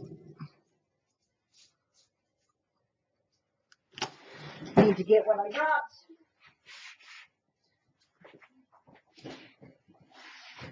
I'm still here. I'm just, actually, I dropped the packaging and I had to get out of the puppy's mouth. You know, every time I think a tutorial, we're going to go super smooth. We now have a puppy in the picture, so with the black.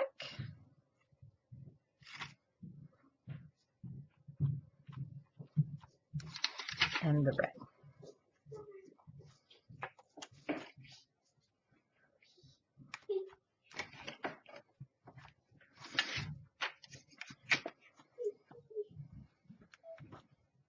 They're down. Okay, add some texture. And I'm going to go ahead and close this now. I'm actually going to open this one so that we can now work on the cover. My first pieces and parts were these guys. So those are going to go down first, but I need to go